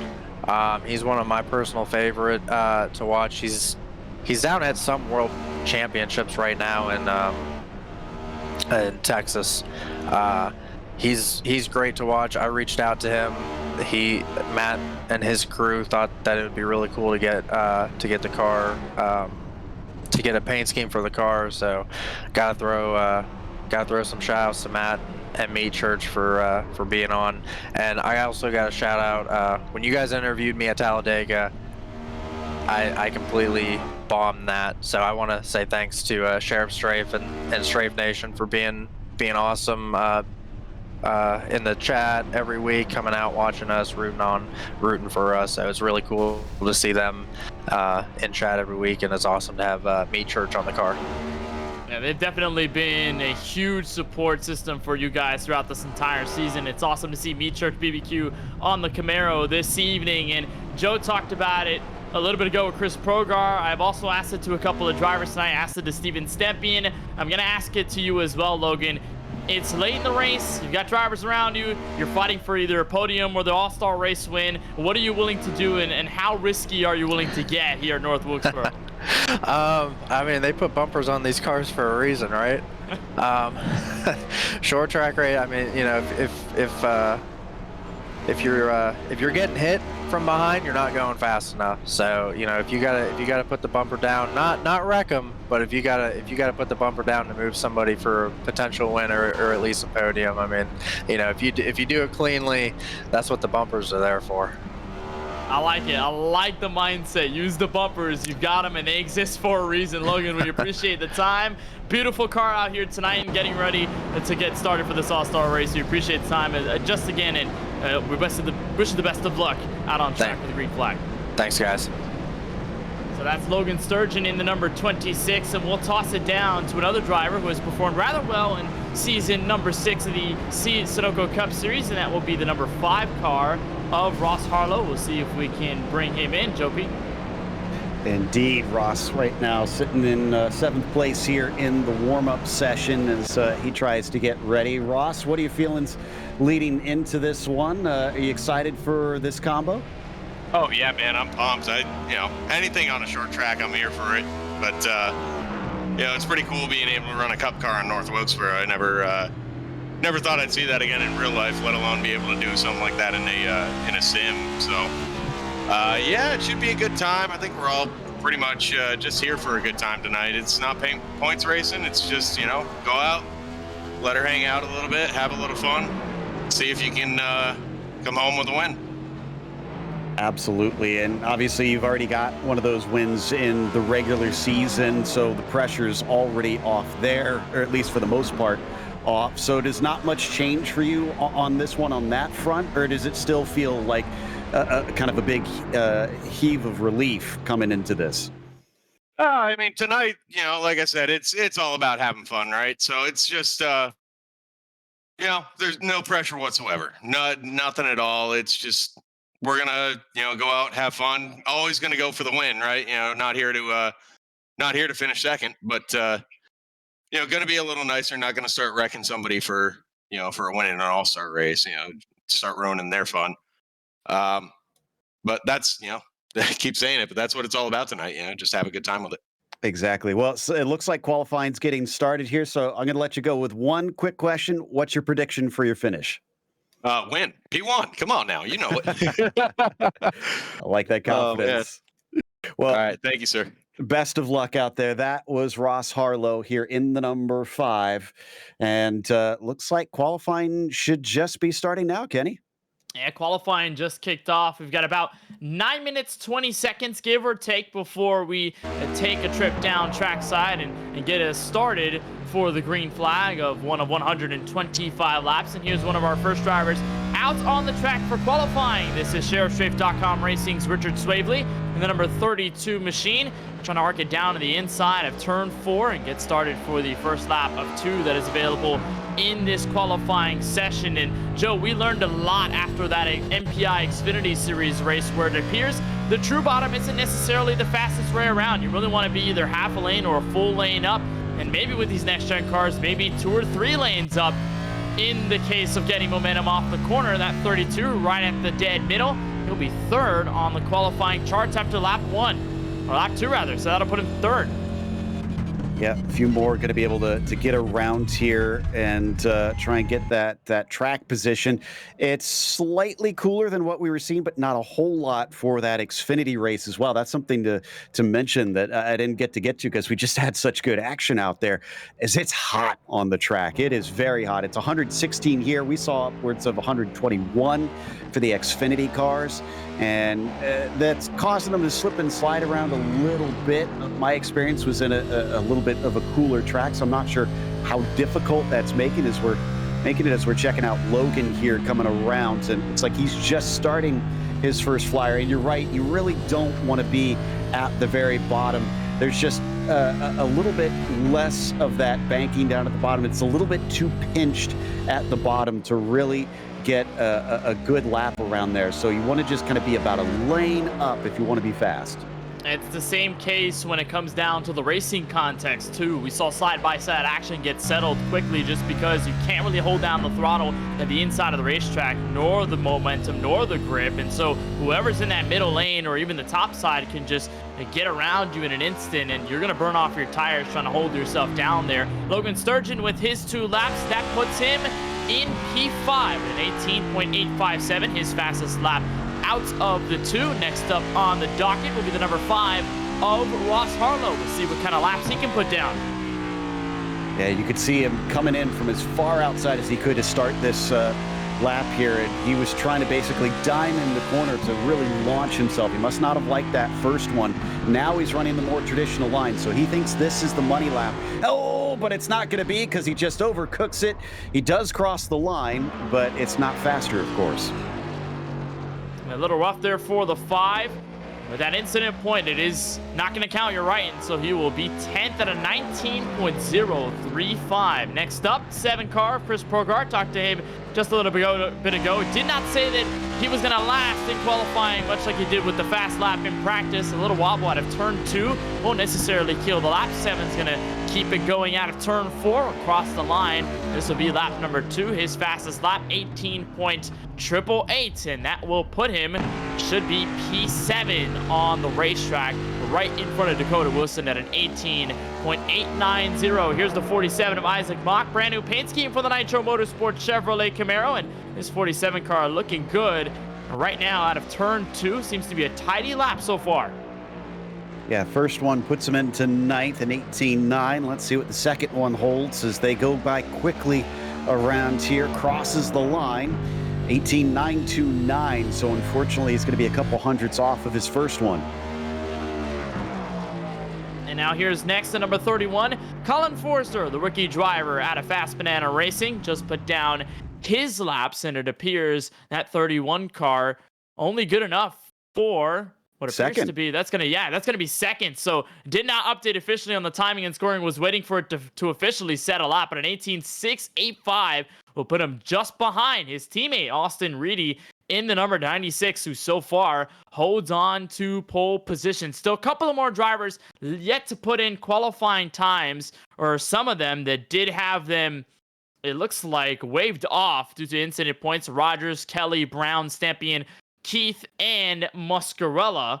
It seems as though they have either not put in laps or they did go for laps, but they were just not necessarily counted. The 24 will now get on a pit road, so waiting for the last 4.5 minutes in queue. So will Garrett Brown. He'll also get on track, and so will that 81. So it looks like the trio of cars going to make their way out on the racetrack. Here's that number 16 of Brown, and it was encouraged by league owner Dakota Curtis, Joe Pete, to keep throwbacks on. We did see a lot of the great throwbacks represented last week at Darlington Raceway, and Dakota said, you can race them tonight too. Technically, this is a throwback track, North Wilkesboro, so why not keep that vintage style going? And the 16 of Brown with his Rusty Wallace throwback, keeping the Miller Lite colors going for tonight's race. Yep, this is going to be his first flyer right here, so let's see where this puts him to give us an inkling. 18.7 on the first lap. That's pretty handy. That'll put him into third. If he can improve on this next one, he could be up to pole. It's only a quarter of a tenth of a second to match that. And that's true. That's 16 so far. We'll see what he can do. Looks like at this point, 18.9. You're right, Steven Stampian at that 18.71. So quick. And again, talking to him about these old and worn racetracks, he loves driving this type of speedway. And so it looks like that's reflective on the Q charts. Warren Kyle Keith, we saw him win the MPI Xfinity Series race just a couple of maybe minutes ago, or maybe just about a half an hour ago in that 24. So far with an 18.905, so not as quick on the next gen side of things. That's going to put him 11th. Yeah, the big question mark for me on this is how important will track position be for this car, though, because even the drivers sound pretty confident from their end as well on the same assessment that I had, that basically you just keep it out there and try and find a fast line for yourself, and there you're going to see a variety of different approaches. So that could make it a little bit less important for that track position. If you feel like you've got the speed underneath you in the car, it might not. I do see it looks like Curtis Kelly is going to try and put the 71 on the board. So maybe one last taker here in quali. And with this Casey Kane throwback from 2006, Curtis Kelly going to put in his second lap, and that first one at a 19 flat. But we do see lap number 2 be a bigger improvement by a long shot compared to lap number 1, just because you're really setting things up in that first trip around North Wilkesboro. And so that 71 will come out of turn 4, a little bit loose on the Camaro, but will cross the line 18.856, and that will settle him in P6 on the racetrack. A great qualifying time for that 71. Next car, the 48, Alex Muscarella, one of the former winners of the All-Star race back in March of 2021 when we held it at Kansas, back when it was called the MPI Cup Series. That 48 looking for some of that All-Star magic like he picked up a couple of years back, running the high side in turns 1 and 2. Going to come out 2, 3, and 4 this time up the hill, and we'll hit the outside wall, so that second lap will not count. I think Joe Peak, it'll just stay at a 19.066, and that'll put him 20th, so really going to have to work hard when we get the green flag. Yeah, he absolutely will. So now we check in on Ray Rogers in the 11 instead. First lap in 18.9. That's 15th, respectable, but nothing to write home about. Let's see if he's going to improve. I'm showing him tracking much better on this second lap, so it's looking good from my end. He comes to the timing line, and it's an 18.646. That's actually pole. Fastest time out of them all. The 11 of Ray Rogers out of a cannonball in the final minute of qualifying. So that will do it. Every single driver putting in a time, and that means we get to advance to our race session in just a little bit, about 50 seconds time. But what a lap put down, a heater by Ray Rogers, and he will hold the front when we get to the green flag. Again, a reminder that this is 125 laps from this track, North Wilkesboro Speedway in North Wilkesboro, North Carolina. And Joe Peak, we talked about it when we were covering the MPI Xfinity Series race. This one is a classic. Downhill going to turns 1 and 2, uphill going to turns 3 and 4, 14 degrees of banking in the turns. It's a lot of fun to drive no matter what you're driving.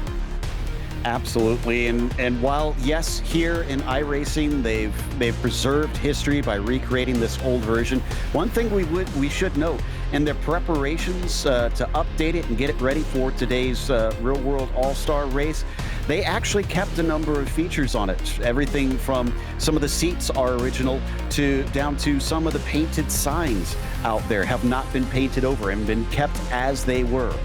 Yeah, it's been pretty awesome. iRacing has played such a big part in the preservation and somewhat revival of the North Wilkesboro Speedway. And there's a look at the beautiful man-made and manual sign, the America's Cooking with Holly Farms, that with Tyson sponsorship, but still live in the real world as the All-Star race continues for the NASCAR Cup Series. But on behalf of the Sunoco Cup Series, we'll take you trackside for your starting grid of tonight's All-Star festivities for 125 laps. Ray Rogers, we just saw him put down an 18.646. That is fast enough to give him the pole position for the All-Star race. Austin Reedy for Fast Banana almost had a Fast Banana lockout with his teammate Colin Forster. They are both second and third when we get the green. Steven Stempien going to be on the outside of that second row in P4. Judd Danielson with a great lap himself at an 18.791 brings the SKM Sim Racing Ford Mustang to the top 5, and Austin Shoemaker in the 14 will be on his outside in P6. Rolling off in 7th is the 71 of Curtis Kelly, rocking that Casey Kane throwback from 2006. Logan Sturgeon with the Meachert BBQ car will start P8 on the outside. Final 2 drivers in your top 10 include the 43 of Sean Kalis and the number 8 for Nitro Motorsports, Kip Easley. Then you've got Chris Progar starting 11th tonight, followed by Dakota Wilson to his outside. Warren Kyle Keith struggling a little bit in his qualifying up in the next gen cars here in 13th. Isaac Mock will start P14. Then it's Richard Swavely starting in 15th position. Garrett Brown will start from his outside. You've got Jesse Whittington hoping for better results in this one than he had over in the Xfinity cars, starting from 17th, though, as Dustin Reeves will be starting on 18th. Next row sees Ross Harlow starting 19th, followed by Chris Shoemaker, and just 3 more lining up this evening as Alex Muscarella, James Kunkel, and Justin Erb going to round out 23 cars here. So not the full 40 that we see each and every week for the Sunoco Cup Series, but still a substantial field here at North Wilkesboro for tonight's All-Star race. Joe Peak, you had mentioned it a little bit earlier, but it is hot out on the track, 113 degrees, and we're going to see the physicality represented by this driver cam wall right here. A bunch of them from Stempien, Progar, Sturgeon, from everybody in this entire group, and around 7 drivers total out of the 23. We get to see how hard they're going to work here at North Wilkesboro to get these cars revved up and ready for that sprint to 125 laps. And the biggest thing, Joe, is that we don't have stages. We're just going straight from lap 1 to 125, and that might just open up strategy in a very big way. Tires are going to matter. Track position is going to matter based off of what we learned from the MPI Xfinity Series race. So a lot of things to take into account when you get the green flag, even when you just start. Yeah, it's very different from your typical all-star race where it's more just an all-out sprint. This one going to be a little bit more strategical. It amazes me how many of these drivers can multitask, though. I saw one of them with the real race on in the background on the TV. You have to have it. I mean, it's a one-in-a-lifetime event where you have North Wilkesboro in the real life racing for the NASCAR Cup Series, and while you're racing in sim, kind of a double-edged sword, if you will. Green flag in the air for the Sunoco Cup Series All-Star race from North Wilkesboro. Austin Reedy, Ray Rogers lead us through turns 1 and 2.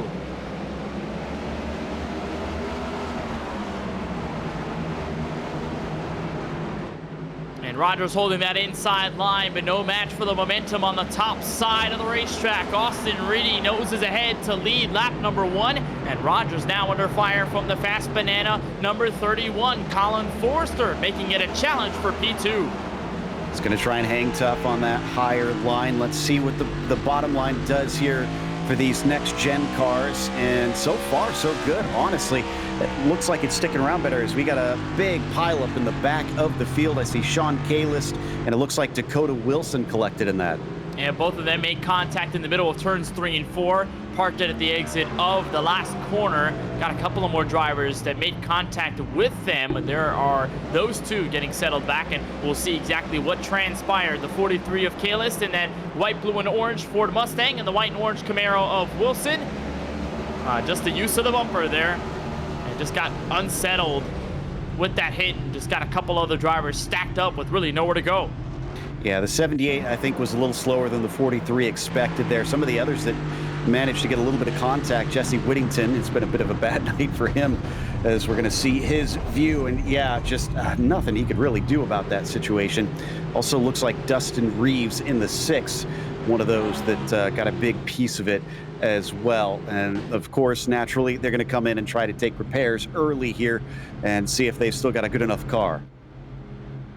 Yeah, it looks like not that much damage to take them out of the race, but certainly enough to bring some of them onto the pit lane. It looks like only 2 for now. The 6 of Dustin Reeves, the number 4 of Chris Shoemaker. Kalist and Wilson, the biggest perpetrators of that incident, are going to stay out. So it looks like the damage not necessarily too harsh for either driver. Good news for that case. So they'll be able to stay out, and we'll be able to get back to green flag action in just a couple of moments. But biggest difference in the first 5 laps, Joe Peak, is that outside lane. These next-gen cars can rip around the top of the 14 degrees of banking, and they can make it work. In that MPI Xfinity Series race, the top side seemed to have worked, but didn't really prove to be all that successful compared to the middle, a little bit closer to the bottom. But that top side, led by Austin Reedy on that initial start, seemed to work perfectly fine. Absolutely, and he's going to tuck that one away for later. Everybody's going to watching how this is happening. Yes, they got some practice out there, obviously, and some chances to see what's going on, but it's always just that little bit different when you reach racing conditions, because most times in practice you don't have everybody quite this close together. And it kind of changes the nature of it. It changes the aggression somewhat. So keep an eye on things, because everybody else will be out there behind the wheel and just furiously taking mental notes. And you saw there from Ray Rogers, he struggled a bit on that inside with that 96 up top. Even after Reedy took the lead away, Rogers just could not get back to Reedy's back bumper or challenge for the lead as he was running that very bottom, and in fact was under fire from Forrester before that yellow wave. So we'll see if this 11 can do better now that he's on the top of row number 1. Austin Reedy, though, is in control of the restart. Green flag back in the air. Lap number 8 of 125. Fast Banana will lead the inside lane, turns 1 and 2. Rogers looking to fend off that 31 for second, but meanwhile, Forrester is going to look for more. He'll look for the lead in turns 3 and 4. Forrester's bite off of 2 was incredible off the bottom. In fact, it looks like it again. Oh, we got a spinner in the background. Sturgeon loses it. Logan Sturgeon around by himself. Caution flag out, lap number 9. And just shortly after we get the green flag restart at around lap 8, Logan Sturgeon has a problem out of turn 4. We'll restack him and do it all over again. And it seemed, Joe, like it was just a typical single car mistake. Logan Sturgeon wrapping that bottom, and you mentioned the transition. Looked like it might have caught him there. As glued to the track as these cars are tonight, you can't get too greedy on the throttle. This track is notorious for it, especially out of 4. The cars will like to get loose, and if you play with a little too much, especially before the tires are fully up to temperature, you're going to find this happening. Let's see Kip Easley's view. Did he get a lucky escape here? Pretty easy, just kept his line. He minded his own business, stayed in the clean path. And it's only one car in problem. It's Logan Sturgeon. It looks like he will not come down pit road for a stop, but it appears Dustin Reeves is going to come in a second time, much like he did after that first incident, to bring us our first caution. So already 11 laps in and 2 yellows. So it looks like the calamity just building up a little bit here, Joe. But it might also just come down to learning how to race around the larger field, 23 cars, and with the way the setup drives and with the way this track drives, it's just a bit of getting used to, and we're just seeing those jitters and those kinks in the action pick up every now and then, and that's why we've seen those 2 cautions come out. Absolutely. And if I'm everybody else, honestly, who was able to see that 31's drive, I'd be a little bit worried because he's figured out something the others seemingly haven't. The way he shot off the corner off the bottom twice in a row was incredibly impressive. We didn't see anything like that with the Xfinity cars at all. And somehow he's managed to really make that thing grip coming off the low side, which means he could be a serious threat as soon as he gets a wheel inside you. Yeah, that's definitely true. And he was about to become a full-time threat to Austin Reedy for the lead prior to that caution. He had a nose on the inside, and while that 96 held him off for a little bit, that 31 was there, and he was on his way. And now he's going to have the outside for row number 1 on the restart. So going to be a little interesting to see how that 31 handles it, but it was a really decent restart for Reedy, but it was an even better one for Forrester, and that's going to put Ray Rogers back on the inside. The common denominator in all of this has been the 81 of Steven Stempy, and he has been stuck P4 on the outside of that second row for every single start, it appears like, so far. Fast Banana will control row number 1, that 96. Again, at discretion for the green flag, lap number 14 of 125, after a single car spin involving the 26 of Logan Sturgeon. That 96 back on the gas pedal. We are back under green flag action. Good news for Forrester. He's able to single file out and avoid the potential pressure by everyone behind. And you're right, Joe, the big bite off of turn 2 gets him the inside again in 3 and 4. So I wonder if this might be the lead right here. Not quite as good off of 3 and 4, but still, he was hanging tough in the middle of the corner. Let's see if he can do it again, or if he's just using it up by trying to do this. Oh, there's a little wiggle. Maybe he just is really good on the restarts there. We've seen that 31 notoriously be solid on the short runs, but seem to fall off a little bit once we get to a longer green flag stretch. Hopefully that doesn't seem to be the case for the 31. Looks like a problem near the rear of the field. That was the 47 of Isaac Bach, but a spinner right in front. The 5, Ross Harlow. Caution is out once more for the 3rd time tonight. And just like we saw before, everybody was super heads up as we saw that early spin for the other 5. Well, it was a 24 car, excuse me, on that opening incident down to the Xfinity cars. Everybody just kind of split the middle there and stayed wide, and that kept them from making this into a worse incident. But unfortunately for Ross, he had some help. Was it actually the 24? It looked like... No, it's the 94. Yeah, 94 of Jesse Whittington, who gave him the bumper in turn 1. And then right in front was that little incident between the 32 and the 47 to put Isaac Bach hard into the inside wall on the front straightaway. But then right there, that 94 makes contact to the rear bumper of the 5, sends him around, and he goes around by himself because he then gets hit from the rear by the 48 of Alexander Muscarella. So bit of a domino effect, chain reaction, everybody getting involved in just a couple of fell swoops. It felt like there's the 5 going around on the overhead cam. I see a number of drivers in live time right now that have come down into pit lane. Now, some of this might be some repairs, but we have to remember they have a limit to 5 tire sets total in this race. So, yes, we're getting a number of yellows, but you can't just come in down and keep slapping them on at every opportunity. You do have to be somewhat strategic about how you're going to do this. Isaac Mock is one of those, but he is a lap down.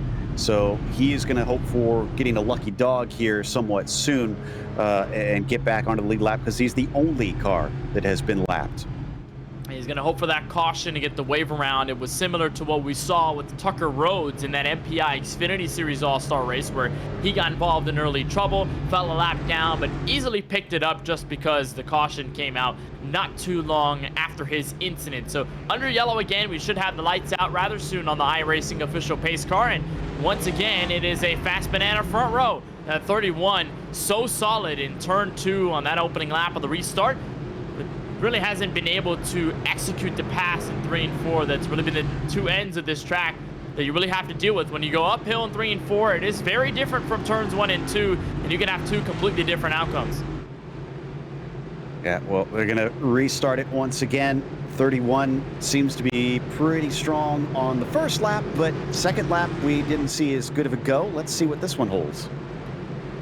ready for the green, lap number 21.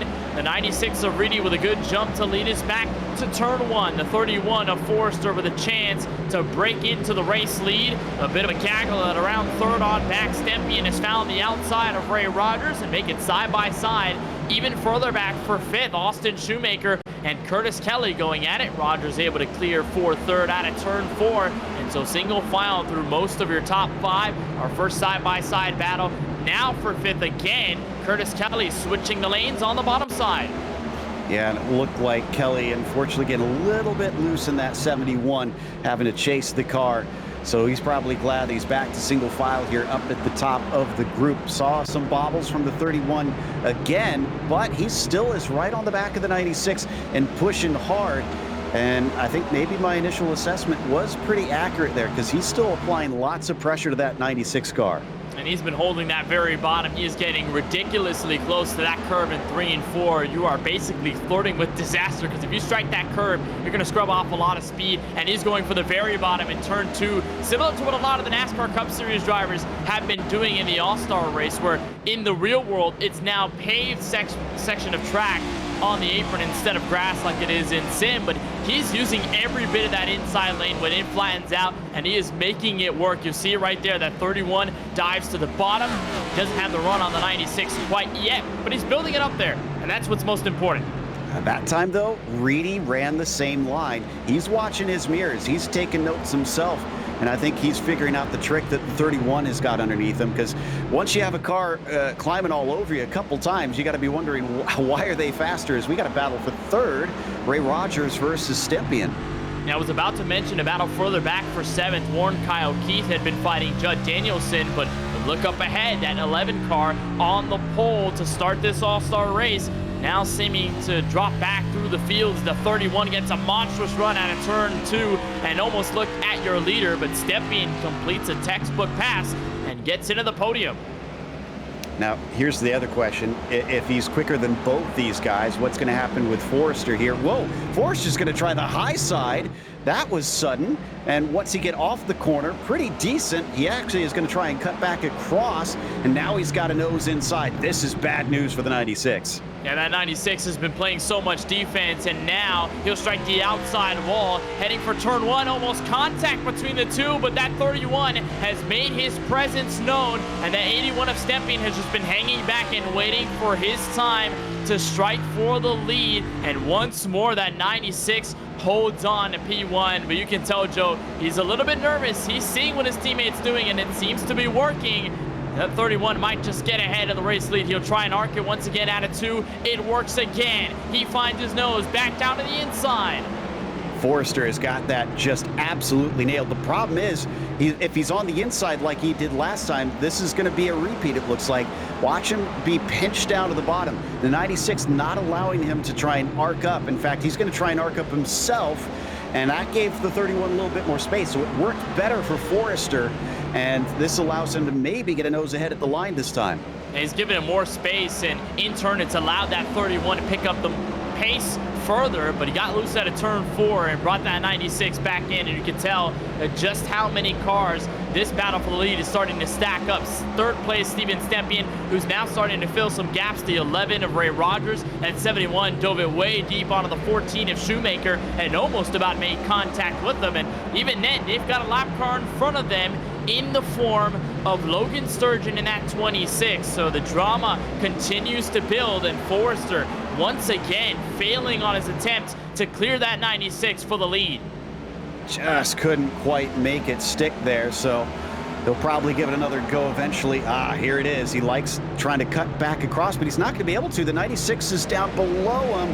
He has to hold high, and this actually might work out better. He got a good launch off of 2 rather.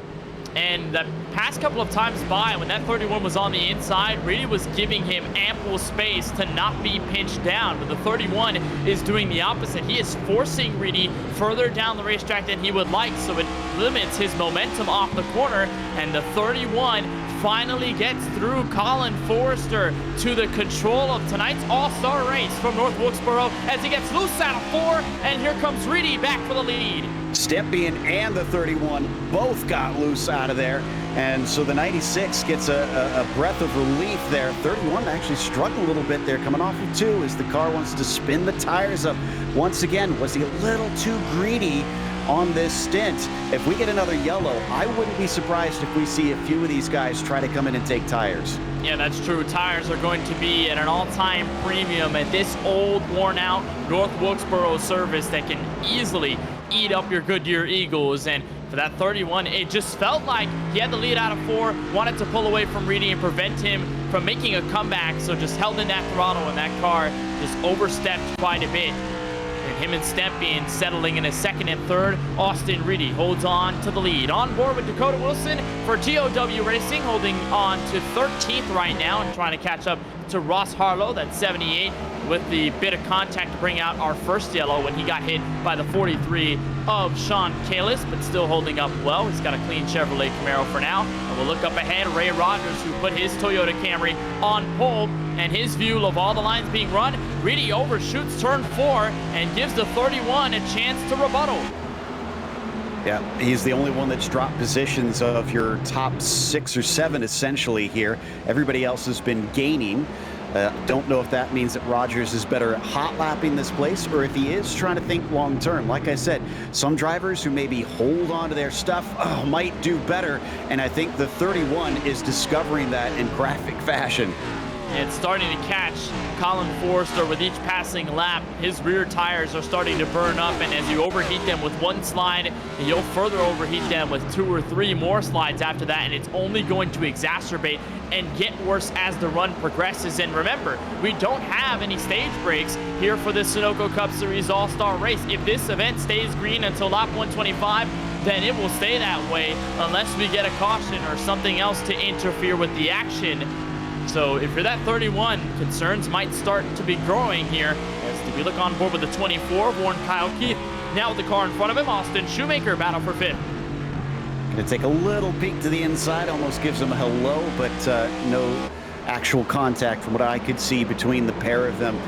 Great run up there from the 13th position for Warren Kyle Keith. His qualifying, I don't think, really represented the pace that's in the car, and now that he's had some laps to try and push his way forward, he's made good use of it as we check in with Progar back in 12th.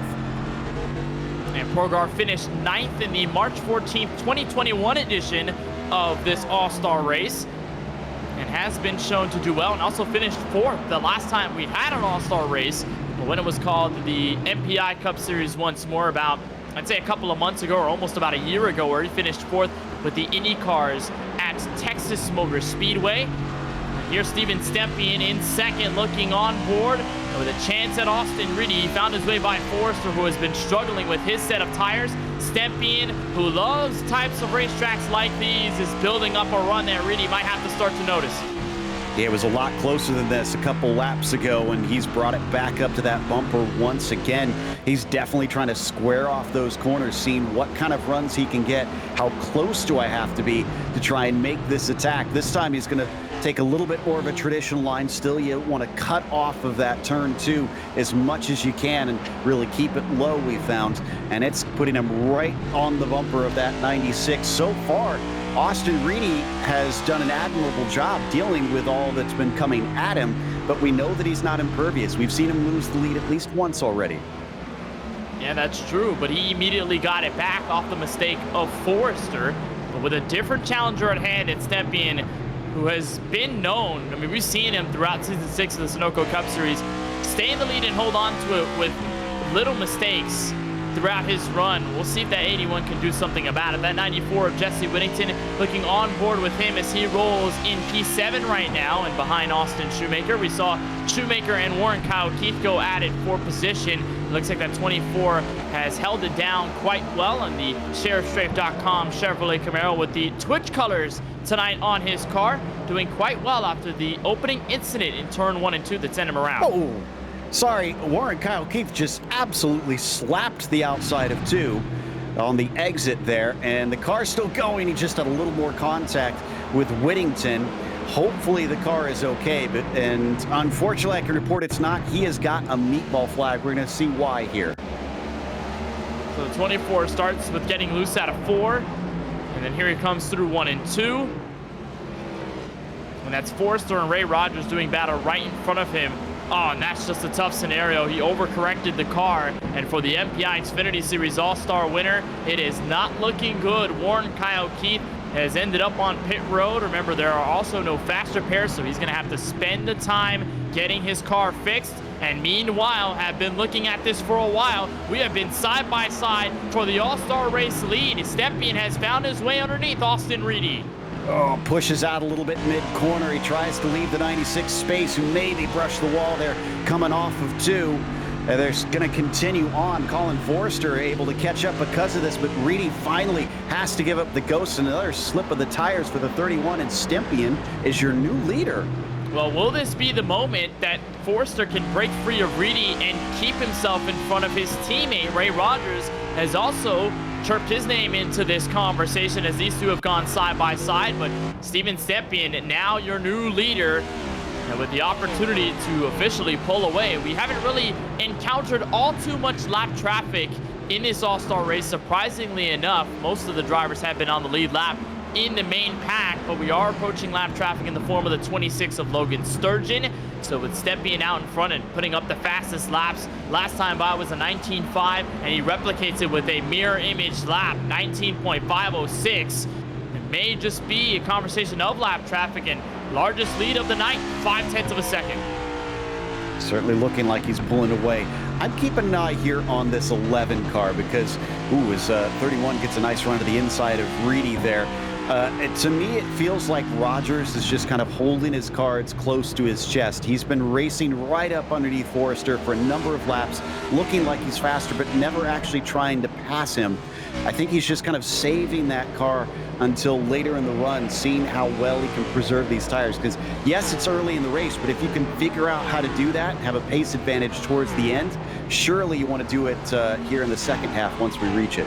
Well, there's one thing that we know about Ray Rogers is that he is good on long run pace. We saw with the Gen 6 a couple of years back where he would just hang back in the first 15 to 20 laps, but as soon as that long run kicked in, Rogers immediately surged back into whatever position he was in and then immediately crept up to the race lead where he would hold on to it. He knows a thing or two about saving tires, and at a track like North Wilkesboro where saving tires is probably the priority with these cars, that 11 is starting to pull up a strategy. So it's a really good point you make there, Joe Peak, about Rogers, and we might see him gain some positions if he can hold on to his set of tires that have lasted so far as we cross the line for lap 61 of 125 at about halfway. You saw a battle further back through the field. Richard Swavely, Chris Progar currently close enough to each other for that last spot inside the top 10, and a look back at Rogers, and now a look at Alex Muscarella, P18, looking at Kip Easley in the 8 car.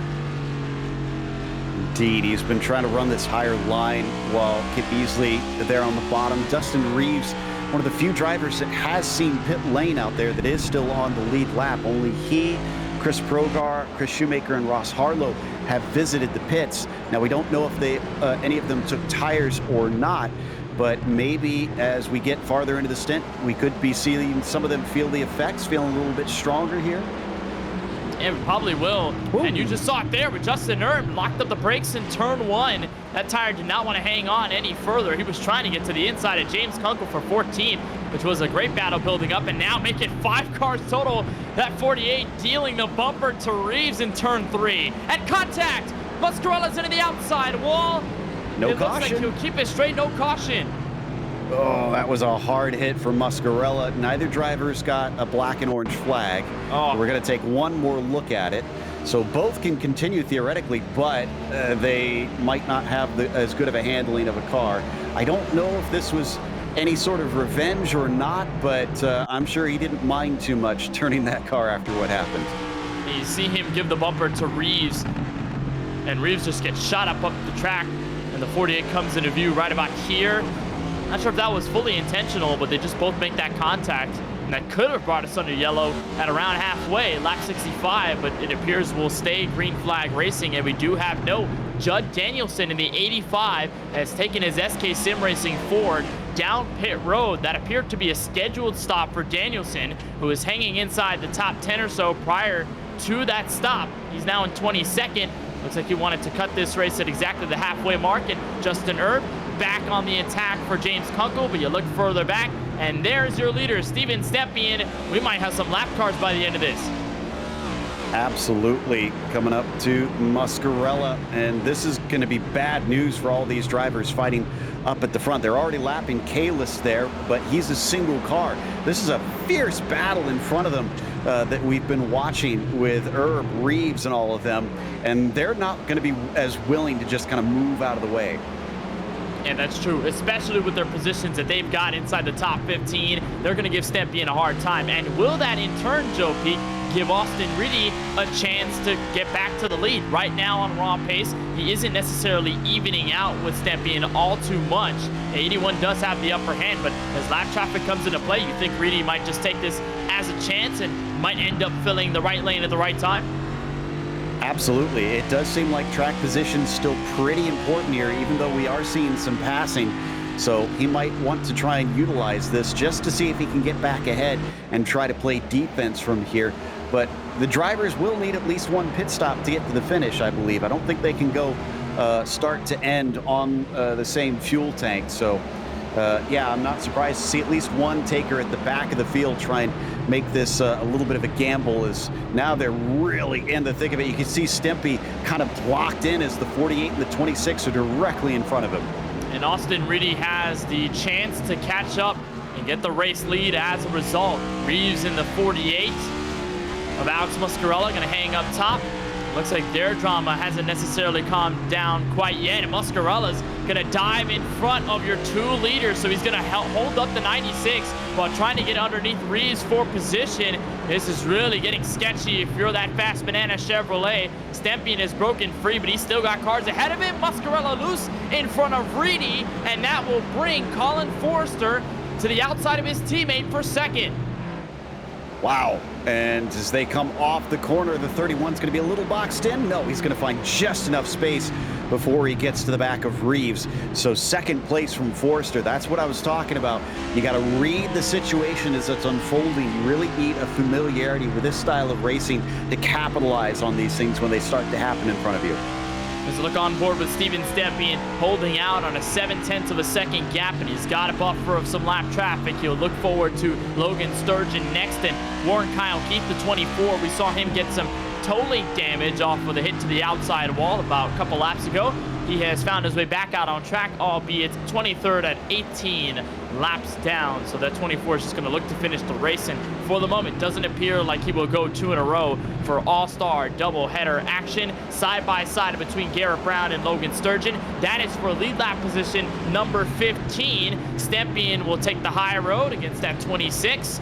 But still rather patient. It's working in his favor. He's not forcing his hand all too much, and the lap cars are treating him with respect. He's treating them with equal amount of respect, and it's keeping him up front, and it's keeping that gap back to second quite well.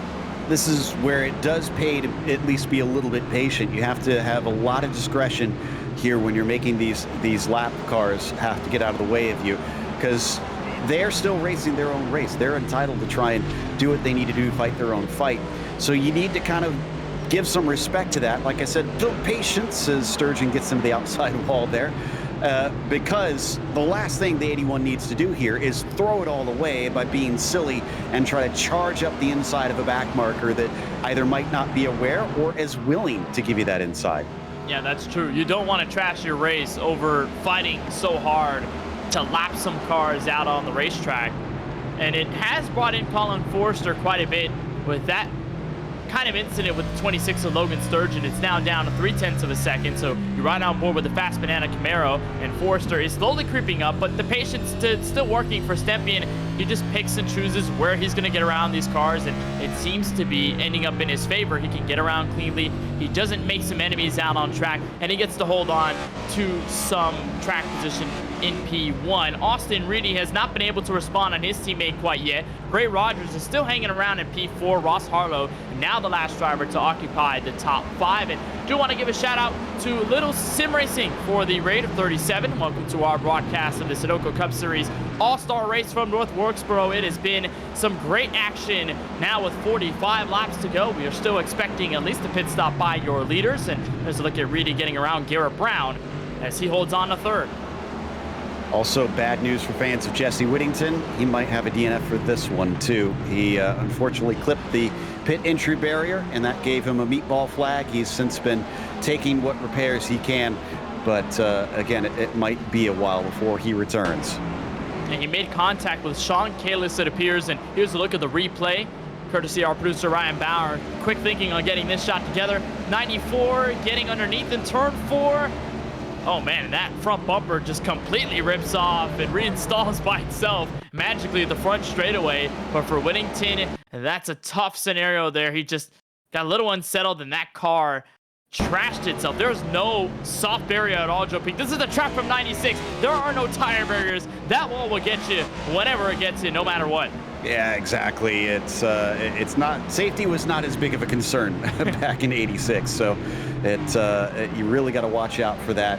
And coming down the front stretch, man, Stympian I'm really impressed with how he's been managing this race. He kind of waited for the right time to get up to the front, got himself into the right position. And now that he's been thrown some challenges, he's just been making sure that he doesn't lose his head as he takes over these lappers, and it's kept him ahead of Forrester. It's kept the car safe from what we've seen. I haven't seen any crazy situations that he's been stuck into, and at this point, about a half second is allowing him to breathe easy. About the only thing that's really going to make a difference here is, one, if we get a caution, or once we get to the pit stops.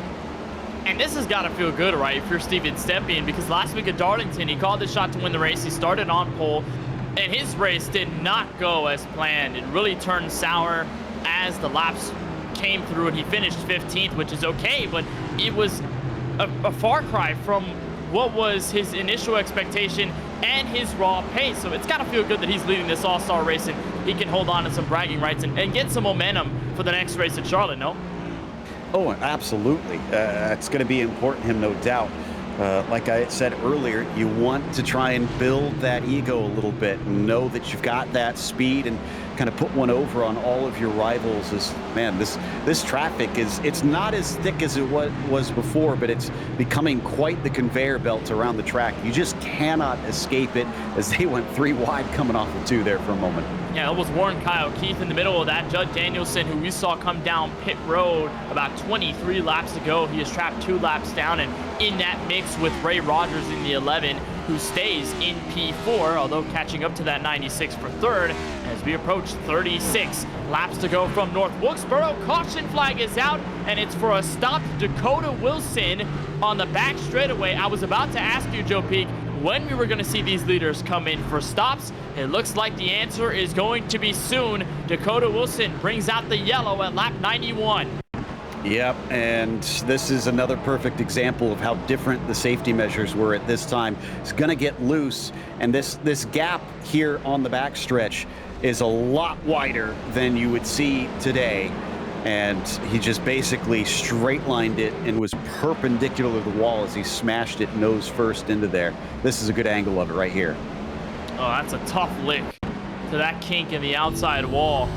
And that's just a situation of the next gen's getting loose and how you can think you've saved it, but then it just unravels right from your fingertips. That 78 had that car kept straight. He got it loose out of turn 2 and then thought he was okay, planted the throttle, and that's when it gets you where you least expect it. It catches Dakota Wilson off guard, sends him into the wall. Caution flag is out. Leaders on pit road fight for the run out of it. The 81 of Stympian gets it by a hair over Colin Forrester. Whew.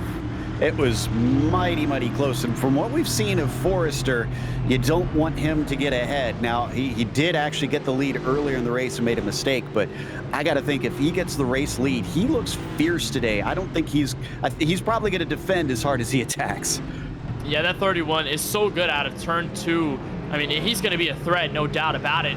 And for both him and Stympian, they both had equal time on their pit box, 14 seconds flat. The only difference, Forrester in the entire lane from entry to exit was 28.5 seconds, Stepien at 28.8. It's been really competitive between these top 3 or 4 here from North Wilkesboro. We might be in for a showdown inside the final 30 or so laps. Just a reminder that coverage of the Sunoco Cup Series and tonight's All-Star Race is brought to you by SK Sim Racing. They've been a proud supporter of the Sunoco Cup Series for many years on hand, and to find out more about what they do, you can head over to sksimracing.com for more information.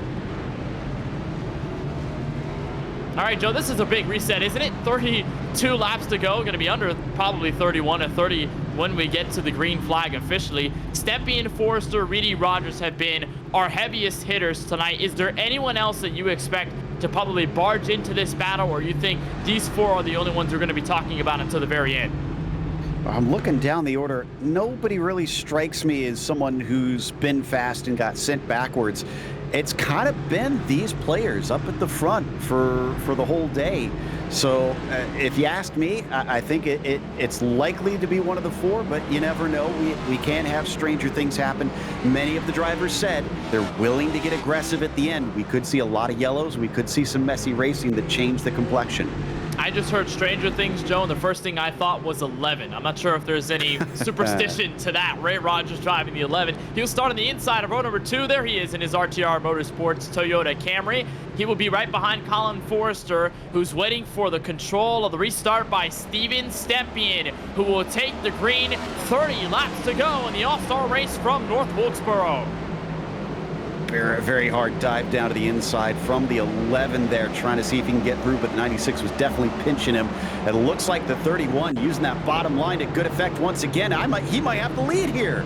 He'll try and clear. He cannot do it, but he was there for a moment. Rogers is still on the inside of Austin Reedy in that challenge for 3rd. And how many times, Joe Peak, have we seen that 31 be so solid on that very bottom? He doesn't make use of all of the asphalt this time out of turn 2, but he is there underneath that 81. He's got a good run out of 4, but he again cannot complete the pass. We're dead even at 27 laps remaining. Oh, but look, he's got the room to try and go up a little bit, and almost gets turned. And this is going to bring Reedy back into it. Tries to make it 3 wide. 3 wide on the inside. Caution is out before they can rack it up. And that is Justin Erb around before turn 3. That could have been dangerous for your top 3. They could have all wiped each other out. And fortunately, the yellow slows them from doing just that. The 20 of Justin Erb finds trouble on the back straightaway. And Joe Peak, this is how it all happened. And I'm pretty much in the same camp as you, that I think those top 3 got lucky that this 20 spun here completely on his own on the backstretch. The way they were racing, things were probably going to be going south. I could have been proven wrong, but let's watch this one more time. Just side-to-side contact, almost got hooked there, did Forrester, and then just absolutely chucking it in. Reedy was willing to risk it all for them. The drivers have said that if it comes to a potential win or even just a podium finish, they're willing to make the sketchy moves here, and I think we're starting to see that come to the fore. Yeah, that's true. Aggression is certainly stepping up. By the way, out of turn 4, for at least a split second, that was 4 wide at North Wilkesboro. Ray Rogers was down there as all 3 of your leaders were sliding up the 14 degrees of banking. That could have been disastrous, and they were really close to it. Justin Erb spinning around and calming them down. But that was really, really close between those 3. But again, that shows you, Joe Peak, that these 4 are so good tonight that they can all go for the lead all at once, and they equally have a shot at this win. You can't really count either of them out. Absolutely. Now, I see at least one driver ducking into pit lane, Alex Muscarella. Not sure if he had some damage he needs to fix. Yeah, it looks like it, because this is a long one. I was wondering if maybe there were some gamblers that decided, okay, I'm at the back. We haven't been eating up tires. Why don't I just take a set and see what it does for me? And under that caution, the 48 was 17th, so he's going to be out. Still 17th. He's not going to lose a lap, so that's the good news for the SKM Chevy Camaro, who is a former All-Star winner back in 2021 at Kansas. We've had many different winners in our different editions of the All-Star race in this series. Garrett Brown won in September of 2021 at the iRacing Super Speedway, and then Lawson Peel brought the open wheel car to the victory lane at Texas Motor Speedway about, I'd say, 11 months ago, so it was almost a full year since our last All-Star event for this series. And we don't have Lawson Peel in our action tonight, but the driver who came home second is the one that's second right now, Austin Reedy in the number 96. So maybe history could change and Austin Reedy could have an All-Star win of his own. All right, restart here. 22 laps to go, Joe. What are we expecting? I think Forrester is going to be really aggressive to try and take this lead away at the start. I don't think he wants to mess around, and he's got that desired inside that he loves, so watch for the 31 to try and sprint away. Forrester has been so good on the bottom lane, but he didn't really use it all too much on that last restart. Can he change it this time? He's got the lead, so that's the biggest difference here. Rookie driver in control. Pace car is down. Green flag out with 22 laps to go in the All-Star race. Austin Reedy with a good run on the high side in row number 1. He'll stay even for P1 out of turn 2. And meanwhile, they are still scrapping for every sorts of positions behind them. Reedy with a nose out ahead. Forrester to fight back out of turn 4. 31 once again was getting really wiggly off of turn 2. And we got another yellow. I think Garrett Brown, it looks like, on the front stretch with a 7 of Chris Progar. Both of them in a synchronizing spin. The 16 and the 7 just step out the rear ends out of the 4th corner. And they were both on the inside lane. It all started with that 7 car, the black and orange Camaro at the center of your screen, rolling behind the 14 to Austin Shoemaker. Talk about that transition to the flatter part of the racetrack at the end of turn 4, right about there. Catches the 7 off guard. Does so the same for the 16, and similar to that incident that we saw with Justin Erb there, Joe, just a single car spin, or this time 2 cars spinning, but none with damage, so that's the good news. And for some of these drivers at the back, yeah, I do see a number of them with 2 stops in there. Even if they took tires both times, they've still got 2 sets left. You're at the back of the field. There we go. Now they're coming in. I was going to say, just go for it. I mean, you're going to be finishing in that spot most likely if maybe just a couple higher anyway. So take some tires, see if it gives you any kind of advantage. Try and charge forward and hope for the best. If we get a bunch of cautions, well, you wind up pretty much exactly where you were before anyways. Yeah, so be it. Fresh tires are king here at a track like North Wilkesboro. But for right now, track position seems to be the biggest key for Colin Forrester, who right now holds on to the lead. And I want to ask you, Colin, how are you able to work that very bottom lane, especially in turns 1 and 2? It felt like nobody's been able to dial that up well enough other than you. What's been the magic for you tonight racing this track? Really just getting to slow down on entry is the biggest thing. It's so easy to slide up. We're having to run pretty low brake bias here, so just being able to slow up early and just try and get the run off. I mean, that's the key at every track you're going to race at is the run off, but you really got to slow it up way early here in order to not overdrive it, and I've just been doing a pretty good job of that, but it's cost me on the exit a few times. But we're going to see if we can get in victory lane here. It's the All-Star race, and we're going to send it. Yeah, no stranger to getting loose. You've got your teammate Austin Reedy behind you, and you've had Steven Stepney and Ray Rogers on your tail. It's felt like all night long. How wild has it been from the driver's seat?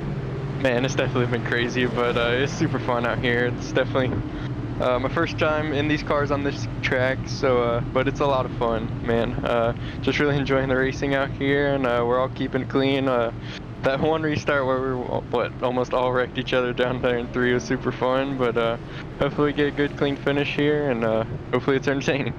Just going to say that the reason I've almost fallen off my chair in the broadcast booth a couple of times is because of this racing so far. Colin, it's been a great evening here in North Wilkesboro. Hopefully you can cap it off, and we'll see you at the end of this race. Best of luck in the next restart. All right, appreciate it. Colin Forrester in the 31 has been showing out as a rookie driver, but it's been a statement that he's made, Joe, building up throughout the entire schedule. Tonight could be a breakthrough, even if it's not a points-paying win. Yep, indeed. He's going to fight just as hard for it. Also, do we need to get you a seatbelt or something over there? We might. I might have to go airline mode. It's been wild. I mean, when I saw 4 wide, I don't think I could have handled it. any differently. I was jumping up out of my seat. It was absolutely astronomical. Can we see 4 wide again? Maybe. Hopefully we don't see any junked waste cars at the end of this one. Colin Forrester, Austin Reedy, the 2 Fast Banana cars looking to peel away at the competition and get a race win in the All-Star event. Green flag with 15 laps to go. Car round at the back of the field. Chris Progar, caution is out. We'll do it all over again. And didn't even get to try and get the 1 lap in like he did last time, but it was pretty much a carbon copy where he got on the throttle and the car did not want to accept it. You're going to see it here from on board. Listen to this.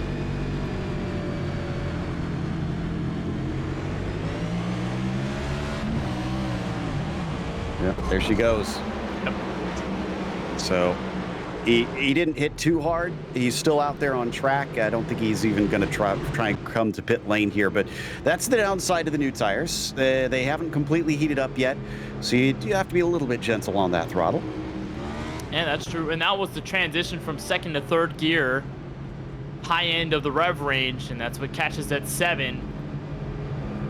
And so the caution is out, so we won't necessarily have the restart now. We'll have it waved off for a couple of more laps, so we'll delay the inevitable, but it's been fantastic racing so far here from North Wilkesboro, no doubt. We'll get the perspective of the other Fast Banana teammate in this entire mix, the 96 of Austin Reedy.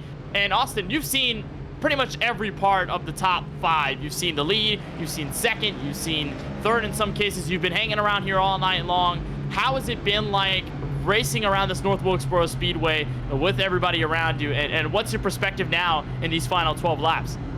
It's tough. Got to really battle every lap. One mistake and get put in a bad position, you lose a couple spots, and it's hard to pass. So hopefully get a good restart here like we did in the last one. We can try to battle Colin on the top.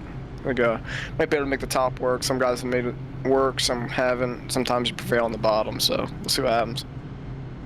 It's been wild. It's been with your teammate too. You and Colin Forrester have been at it all race long. Is there going to be some sort of bumper dealing near the end of this race, regardless of teammates? Is that going to be thrown out the window, that idea of you being on the same team as him, if it's going to come down to the All-Star race win? I think we'll do anything we can to win this race. I don't think it matters if we're teammates or not. Might make it a little awkward for a little bit in the pit, but I'm sure he's going to do everything he can to win, and I'll do everything I can to win. So same with the guys behind us. So just got to see what happens here on these restarts and try to keep it clean. You've been experimenting with different lines tonight, inside, middle, top. What seems to work for you the best, especially on the restarts? I like the top on the restarts a lot. I feel like I can battle back better. I feel like if on the bottom, it's really hard to get a good exit, especially coming out of turn 4. That's where I've been struggling a lot lately, and I think the top I have a better chance. If I can get a nose on them and a caution comes out quick and grab the lead that way, that'd be our best bet, I think. All right, lights are off on the iRacing official pace car. We'll let you get to it. Best of luck on the green flag. Thank you. Austin Reedy in the 96, starting outside row 1, P2, alongside his teammate Colin Forrester.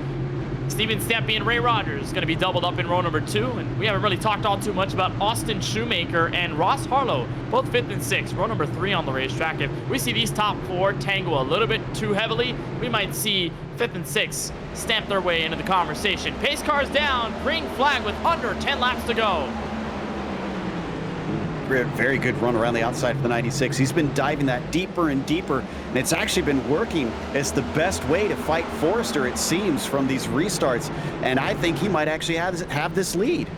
Reedy's going to slide up in turn 4. It opens the door for Forrester, but again, he wiggles the rear end and will give 81 a chance to fight back. Caution is out. Logan Sturgeon is around before turn 1. And much like we've been seeing in these last few laps, it's spinning the wheels up off of turn 4. It's becoming a repeated theme, and this was pretty much completely on his own. Watch this 26 car down on the bottom. It looks like that shallow line, because I think that's where it's all been on every one of these spins. Yeah, it's that inside line. We were just talking to Reedy. He said it's tough to try and get the car off that corner. I think all the drivers are experiencing some severe looseness coming off of that exit. It felt like all race long, turn 2 and turn 4 have been the trouble spots, but it looks like turn 4 is starting to become top heavy. You'll see the spin off a look from Justin Erb, who slows down for it, but just avoids it at the very last second. Erb was a victim of that kind of incident on the back straightaway where he got loose at a turn 2 and had a single car spin himself. Here's a look on board from Judd Danielson, the 85. Let's see what he sees in all of this. Yeah, that's what pushed the 20 forward there. So unfortunately, not everybody was expecting the checkup in that situation. Really fantastic that that did not become kind of a 3-car wreck, because if that 20 had hit him harder, it would have sent him right into Judd Danielson. Yeah, that's true. It's been a testament, Joe, as well, of the cleanliness of tonight's field. Our biggest crash was our first one when Sean Kalis, Dakota Wilson got into contact and they stacked up everybody, created a parking lot. And that was really our biggest crash of the night. Everybody else has been in maybe 1 or 2 car incidents, and as of late, only single car spins with barely any damage, if not no damage. So we've seen a lot of cleanliness from the field, and I think regardless of how close this race is getting to the end, these drivers are still keeping that courteous respect in mind. Yeah, but let's not forget, they've got the 3 green-white checkers as well. So this could be extended a fair bit beyond what the planned distance was.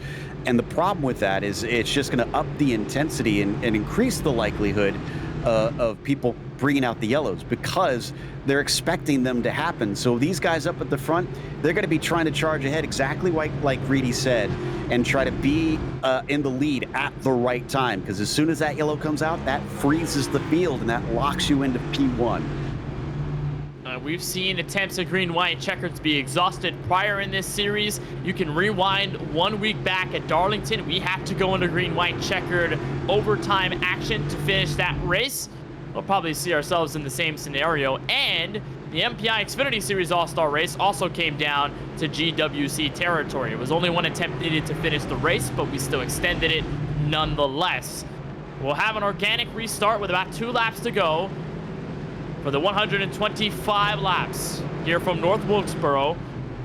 Steven Stempy and Austin Reedy, those joined up in row number 1. Reedy will have discretion when we get the green. Ray Rogers, Colin Forrester will double up in row number 2. Austin Shoemaker lining up the top 5, and he's got Ross Harlow to his inside on the restart.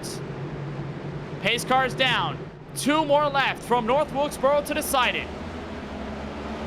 Man, that was a monster jump from the 96. He timed that to perfection, and nobody's really got a response. Let's see if this stays green. Bit of a loose moment by the 14 cars around to the back straightaway. Multiple of them, in fact, the 71, the 8s. And somehow we will not get a yellow. Austin Reedy leads him to the stripe. Never mind, we will have a caution, and we'll have another attempt. And this time it's the 11. A poor scenario for Ray Rogers, who goes around at the exit of turn 4. And we'll get into our first attempt of green-white checkers, Joe Peak.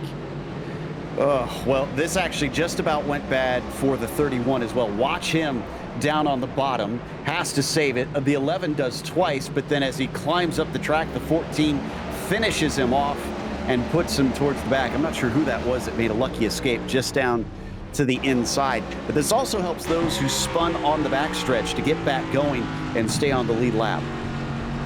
That's definitely is true. It's Ross Harlow who barely escapes. That's hole in the wall action right there. Barely gets by, and the 48 of Alex Muscarella dealt a lot of damage on the inside wall. Mind you, there was a big crash to the back straightaway, and yeah, the 11 just goes all the way up and then goes around.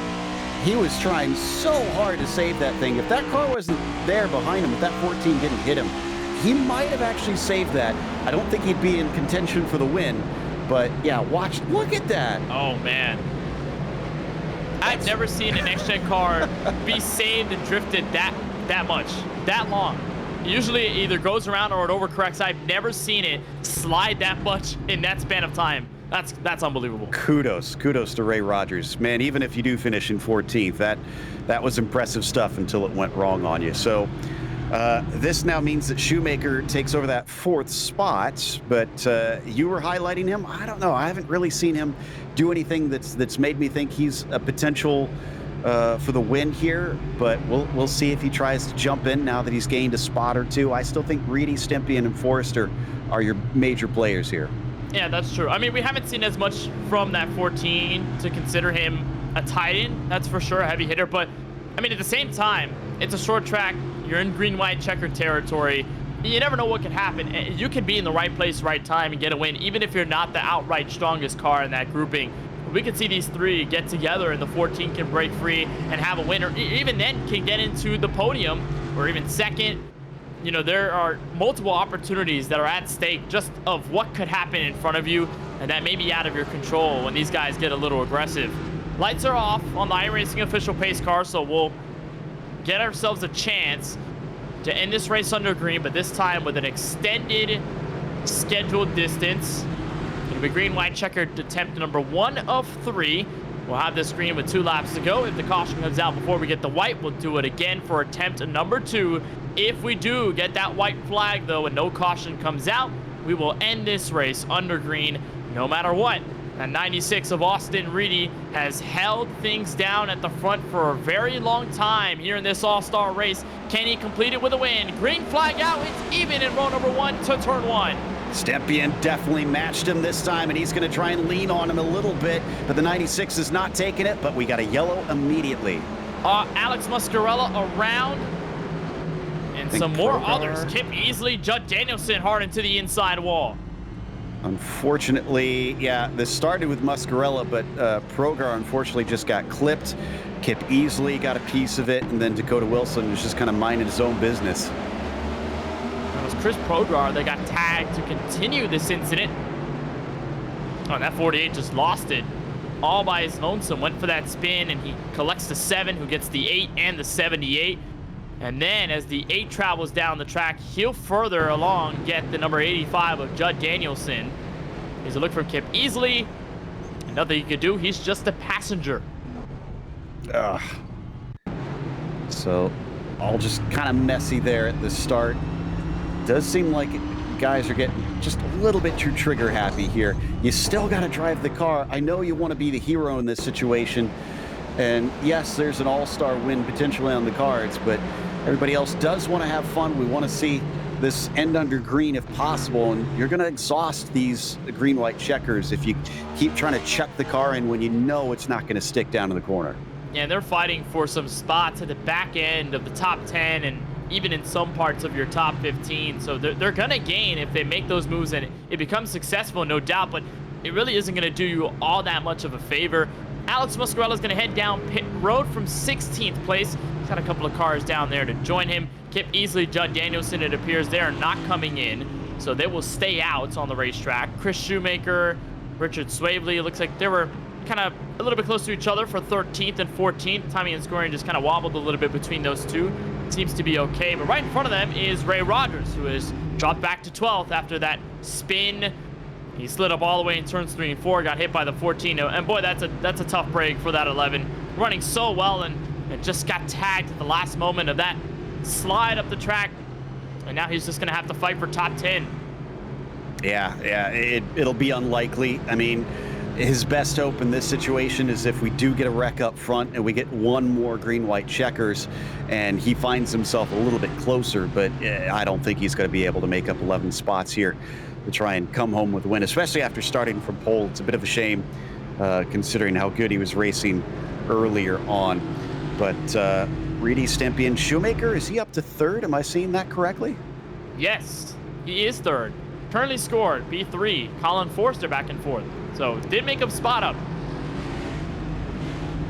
Okay then, and we get a car back on the lead lap in the form of Kip Easley. So looks like he'll be at least back up with the leaders, but let's cross our fingers that this is our last time to try and restart it. We won't have to exhaust them down to the end of it, and drivers trying to warm up those brakes and tires here before we take off. One last go around. Turns 3 and 4 before we see the green again. Attempt number 2 at a green, white checkered, and it's the 2 gray cars at the front. Ford Mustang, Chevy Camaro, Steven Stepien, Austin Reedy to the green. Boy, that inside line checked up significantly. Austin Shoemaker either lost a gear or could not get to the gas quick enough. He falls back to the top 10, side by side for second as Austin Reedy looks for the white. Cars around into turn 3. Oh, and this is going to be collecting quite a few, it looks like. They're into 3. It all starts actually on the backstretch, I think, with Kunkel getting loose in the 3 car. He's going to bounce off the wall a little bit. Well, not just a little bit. My goodness, he also fell victim to the gap opening in the backstretch. And because of him bouncing back across the track, this Affleck car is unfortunately going to cause a lot of insurance to have to be collected. Yep, that's true. It catches the 43, 16, the 4. Here's another look at it. And the Affleck car goes for a whale of a ride. A nasty hit. That gap, it's probably the worst place on this back straightaway, Joe, to hit that. And you could see some of the same at Worldwide Technology Raceway at Gateway, which is a track that we'll see in the regular season on June 4th for race 11, where there's such a huge gap in the middle of that backstretch where if you hit that, boy, you are going for a ride. James Kunkel gets his front end completely ripped off. Here's a look on board from Muscarella. He might have to pay some insurance costs, too, with the things he just saw in front of him. Does he get through? Oh, it's starting to erupt and just can't escape it. Everybody was trying to scatter, and unfortunately, it just wasn't an opening big enough to try and get out of there. So we're down to only 14 cars on the lead lap. We've got one last go at this here. So at least there's fewer cars. If you're a lap down, I really hope you don't cause the caution at this point. But everybody else, those 14, are probably going to be all out trying to see what positions they can get here at the end. Is that going to be few enough that we'll finally get around to that white flag? Hopefully we have stifled this amazing race for the lead and even for second on some occasions. I mean, we had Ray Rogers taken out of this mix, although he is rebounded to 8th after our most recent caution. And now that we've got Colin Forrester and Austin Reedy to occupy row number 1 again, I mean, we're just hoping this race would stay green. It's just those small mistakes, drivers getting loose and just trying to push all that they can behind the wheel of their next-gen cars. And mind you, that wasn't happening all race long. We had a huge green flag run up until Dakota Wilson had his problem late in the going. And so it's just been a big turn of events in this race. And we get to our final green-white checker. We're just going to hope and pray, Joe, that this race can end under green. I mean, we need a clash between the 96 and the 31 with how good they've been racing tonight. Well, speaking of which, honestly, my prediction is the 31 is probably also anticipating we're going to get another yellow. I'm pretty sure he's going to send that thing down into turn 1 so that he's ahead if we get that yellow. I've seen this 31 car in other leagues where this situation struck him, where he was up at front and he got the win stripped away from him as the yellow came out on the last attempt of a green-white checkered, and that driver went on to win under yellow. Forrester would be in second. Hopefully we'll see if he can stay green with the rest of the field and end this one under green. Pace cars down. Last attempt of GWC action. The 31 and the 96 head for turn 1 with 2 laps to go. Couldn't quite keep the nose ahead. The 96 still up at the front as they come down the backstretch. This is looking a lot cleaner, though. A lot cleaner into turn 3. Ross Harlow has ended up into the top 3 for the first time all night long. White flag from North Wilkesboro Speedway. Forrester to the inside of Austin Reedy in turn 1. Stepien looking underneath Ross Harlow. That's not going to work. The 14 with a crossover. Forrester is loose. And in the final time for third, turns 3 and 4, Austin Reedy holds on with all the pressure and wins the All-Star race. And it looks like they were going all out wreckers or checkers there for Stepien. And I think that was the 31 as well of Colin Forrester, keeping it in the throttle. It spun them out. That's going to mean Harlow gets second. Isaac Mock, of all people. Have we even talked about Isaac Mock to get third place tonight? And that 47 ended up in the inside wall. He's into the podium. And Austin Reedy burns it down and brings you tonight's Sunoco winning moment. More high-performance racing engines rely on Sunoco race fuels than all others combined. For over 50 years, Sunoco has been fueling the top race car drivers around the world with high-quality performance fuels they can trust to power them to the checkered flag. Sunoco, fueling victories from track to tank. Boy, that 96 went through hell and back. Started second, was in the lead for a while, got it ripped away from him have been trying to get back to the P1 spot, and he does so, holds on in the last 2 laps of the last attempt at a green-white checkered, and he wins tonight's all-star race from the virtual North Wilkesboro Speedway. In a moment, we'll have post-race coverage, interviews with your top 3, and more as we look forward into Season 6 of the Sunoco Cup Series. Don't go anywhere. We've got more from North Wilkesboro in a moment. Janice.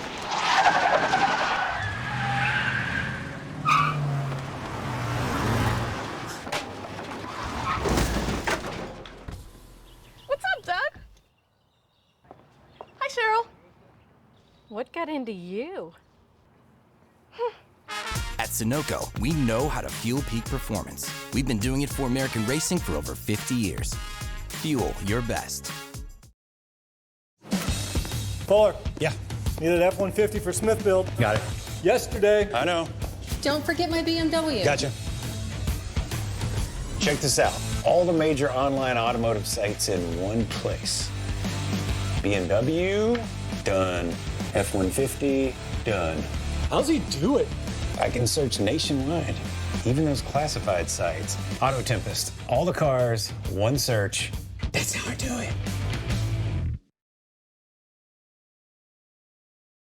Hi guys, today me and Moose welcome to my extremely formal presentation of my 2 latest creations, the MPI Sync Chassis and the MPI Foldable Stand. When I created the MPI chassis, I wanted to have everything included, what it means. So in the MPI chassis, I wanted to have everything you need besides the electronics. So it has the keyboard tray, mouse tray, adjustability, TV stand, computer stand, super stiff pedal assembly, a seat that if you want, if you don't have a lot of space, you can fold it. If you have limited space, I solved your problem. The MPI wheel stand, you can use any component you want on it, and at night, fold in half, very limited space, and you can put it away. You can use your own chair, your own TV, problem solved.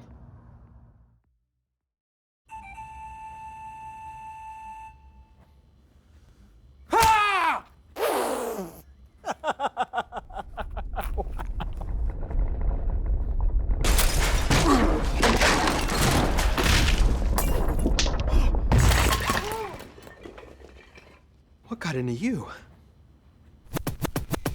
At Sunoco, we know how to fuel peak performance. We've been doing it for American racing for over 50 years. Fuel your best.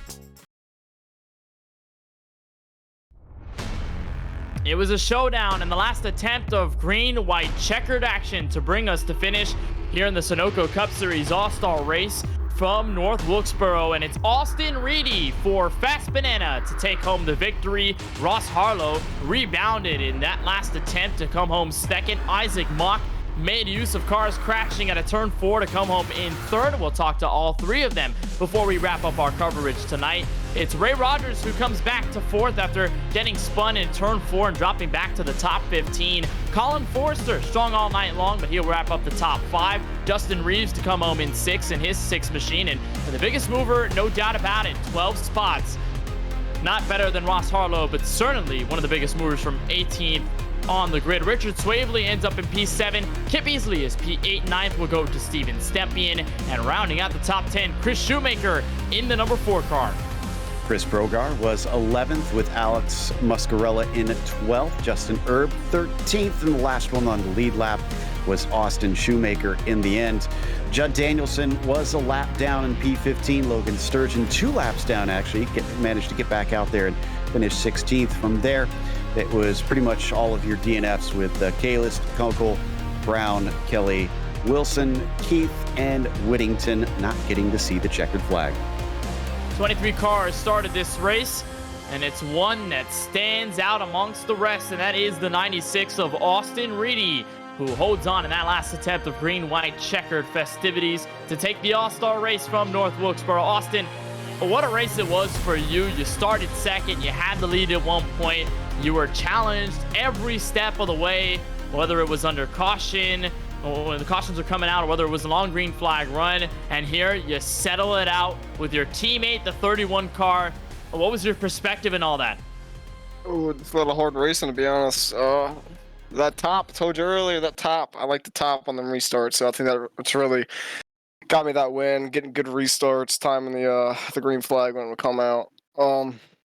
It's a good race overall. It's definitely a workout. I hope we never have to race this track in this car again, because there's a lot going on. And I know you and Colin Forrester are both Fast Banana teammates. I'm sure you guys were in communication through all that. Was there anything you guys were talking about through those last couple of restarts, or was it just radio silence and both of you just going at it for the win? I think the only thing we really said to each other was, I hope we both win, or one of us wins. So, one of us to get it done. I saw he got loose out of 4 there, which stinks, but yeah, we're just focused, both trying to get the dub there. You both fought hard for it, and this win, I mean, not necessarily points paying. It's not official to get you into the playoffs, but I'm sure that it means a lot. And no matter the circumstance, you take this one from North Wilkesboro after having a fast car all night long, and now you get to move to Charlotte Motor Speedway in about a week, knowing you've had that win to brag over everyone else. How big is that for you, and what does that mean in the grand scheme of things for your entire Season 6 campaign? No, this win doesn't mean anything. It was just a little kind of a little all-star fun run we had tonight. The big race is what matters next week, and these next races coming. So we had a really good car last year at Charlotte, and was actually in the lead with about 20 to go when it wrecked coming off a pit road on a caution. So we did not finish too well there. So hopefully I get redemption back at Charlotte next week. Well, we'll see what happens, but I'm sure this definitely is a good booster nonetheless. Austin, on behalf of our entire broadcast team, congratulations on winning the Sunoco Cup Series All-Star Race from North Wilkesboro. We'll see you at Charlotte next week. All right, I'll see you, boys. Austin reading the 96 W holder here at North Wilkesboro. What a way to hold off everybody else. Ross Harlow, Joe Peak, came out of nowhere. It felt like he was inside the top 6 and just stayed there through the green-white checkered attempts, but he found his way to P2 at the end. Yeah, and I'm sure it got pretty scary there, Ross, because before the green-white checkers, you were 6th place, and you almost, it looked like, got taken out there in one of those late yellows. Yeah, I came pretty close there. I saw Ray get that little tap, and it sucked for him. He had such a good race, and he's had such bad luck here the past few weeks. But I saw him get tapped, and I was checking, and I realized that he's coming back down, and I'm either turning back across traffic or I just got to take a little bit of a door and gassed it up, and somehow we stayed green through that. So, and then we got a yellow right after. I'm assuming from guys checking for that, but yeah, that was a whole mess. But that was easily the most fun I've had in this league this season. That was that was a blast. Talk about that last restart as well. The drivers in front of you seem to be slipping and sliding quite a bit. You somehow snuck your way up into P2. Were you surprised by that result? I not really. I knew the top was kind of the place to be. It was at least on those real short, condensed, 1 or 2 lap runs. You could really make some moves there. Definitely wasn't ready for how tight it was going to be. I think, 3 both times the car just walked up the racetrack. I couldn't get it to rotate, but you had to send the thing, right? It was just hammered down on the restarts. Got a good jump. Was giving Reedy a bumper. I know I had Austin behind me giving me the bumper. So, and then it was just run the top and get that big run that as big a run as I could get, especially coming out of 2, so we could really carry that momentum up the hill. That was a lot. I mean, you can't ask for better racing than that. I think Stempy and I came about an inch from each other at one point there. It's can't ask for better. Well, it seemed like Austin wasn't as keen on this combination, but you seem to really enjoy it. Do you want to see this one come back for the All-Star? Oh man, I'd love it. Definitely some work to do on the race cars to kind of improve the racing. I mean, got lucky tonight, had a really good brake package, figured the thing out really well. Got hooked pretty early, dropped back to dead last and right before that big long run, and drove it up to 5th. Before the caution came out, and was just kind of playing, working our way through the lappers there before we started going for Ray, and then we just never had a chance to really put a good long run together. The car just wouldn't rotate on the short stuff, but I think they get a little better aero package on these things for the short tracks. It's going to be a whole lot of fun. As it is, it's still a good time. It's still Wilkesboro. It just becomes a freight train after 15, 20 laps, right? Well, thanks for giving us the entertainment. 17th to 2nd is impressive, sir. Yeah, thank you, Joe. I appreciate it. And thanks to all you guys up in the booth. Thank you to my sponsors, Still Valhalla Project, G&G's Gift, Millie Mermaid's Trove, Team Watson Racing Setups. Of course, the whole team that puts this on with the Sunoco Cup Series, Dakota, Dustin, all those guys. Again, like I said, big thank you to you guys up at Podium. Of course, big thank you to my mom, dad, little brother. Happy belated Mother's Day to mom. And thank you to my lovely fiance. Of course, I couldn't do it without her every single week, man. It's this week reminded me why I do it for sure. Great stuff there from Ross Harlow. But the one that I want to hear from is Kenny's caught up with Isaac Mock, who was very sneaky about getting into the podium. He was 7th when we got that last green-white checkered restart, and Isaac, you end up in the top 3. I'd imagine you probably had the wildest view out of anybody in those last 2 laps, because that was insane. What is up, boys? I don't know how I'm here. Holy crap! Yeah, that was fun. My heart is just beating like crazy. That was a ton of fun. I'm not gonna lie to you.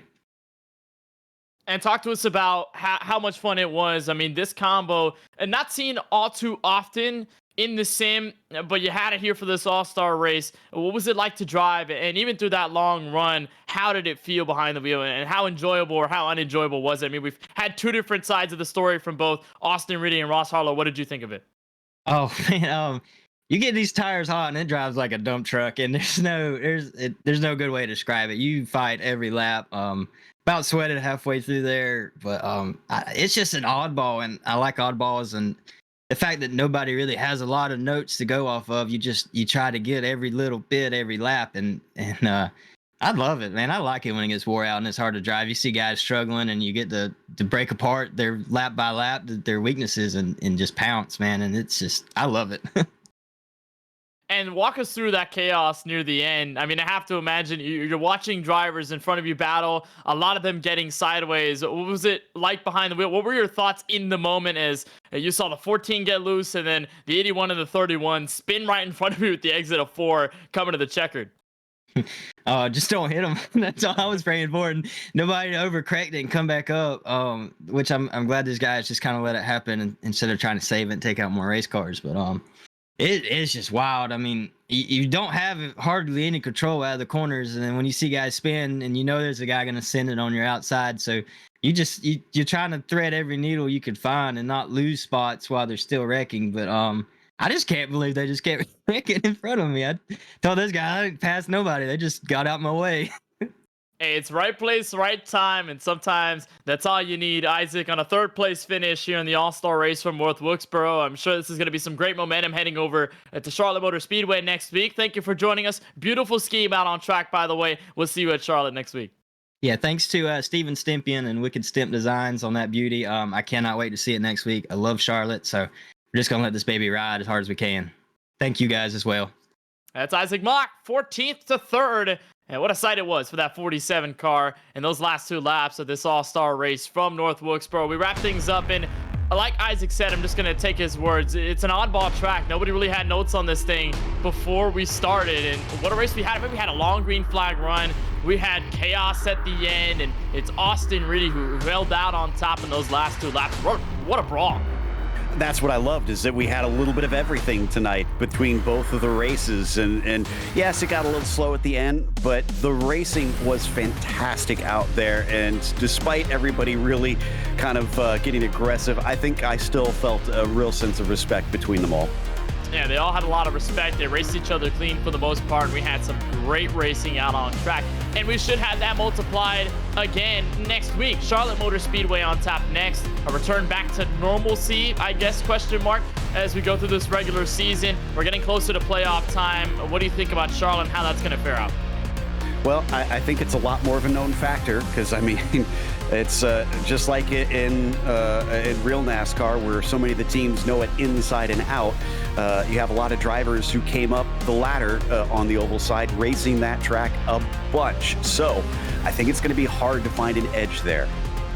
It's an oddball track tonight, and then it's like the most normal track ever 1 week from after that. So Charlotte Motor Speedway next up, May 28th. Be sure to tune in 9 p.m. Eastern, same place right here on twitch.tv/Podium Esports. We wrap our things up from the All-Star race here at North Wilkesboro. Hopefully we see this track again, but for now, we bid you farewell from this classic racing facility where Austin Reedy grabs a checkered flag in the All-Star race. A big thank you to Dakota Curtis and all the admins at the Sunoco Cup Series for all of their hard work at making this series happen each and every week. And a big thank you to all of those at Podium Esports, for Gary Sexton and John Theodore, and for our broadcast team tonight, our camera creator, Dougie Beard, our producer, Ryan Bauer, and for my colleague in the booth, Joe Peak. My name is Kenneth Bueno, saying so long from North Wilkesboro, Charlotte Motor Speedway, next up to continue the regular season.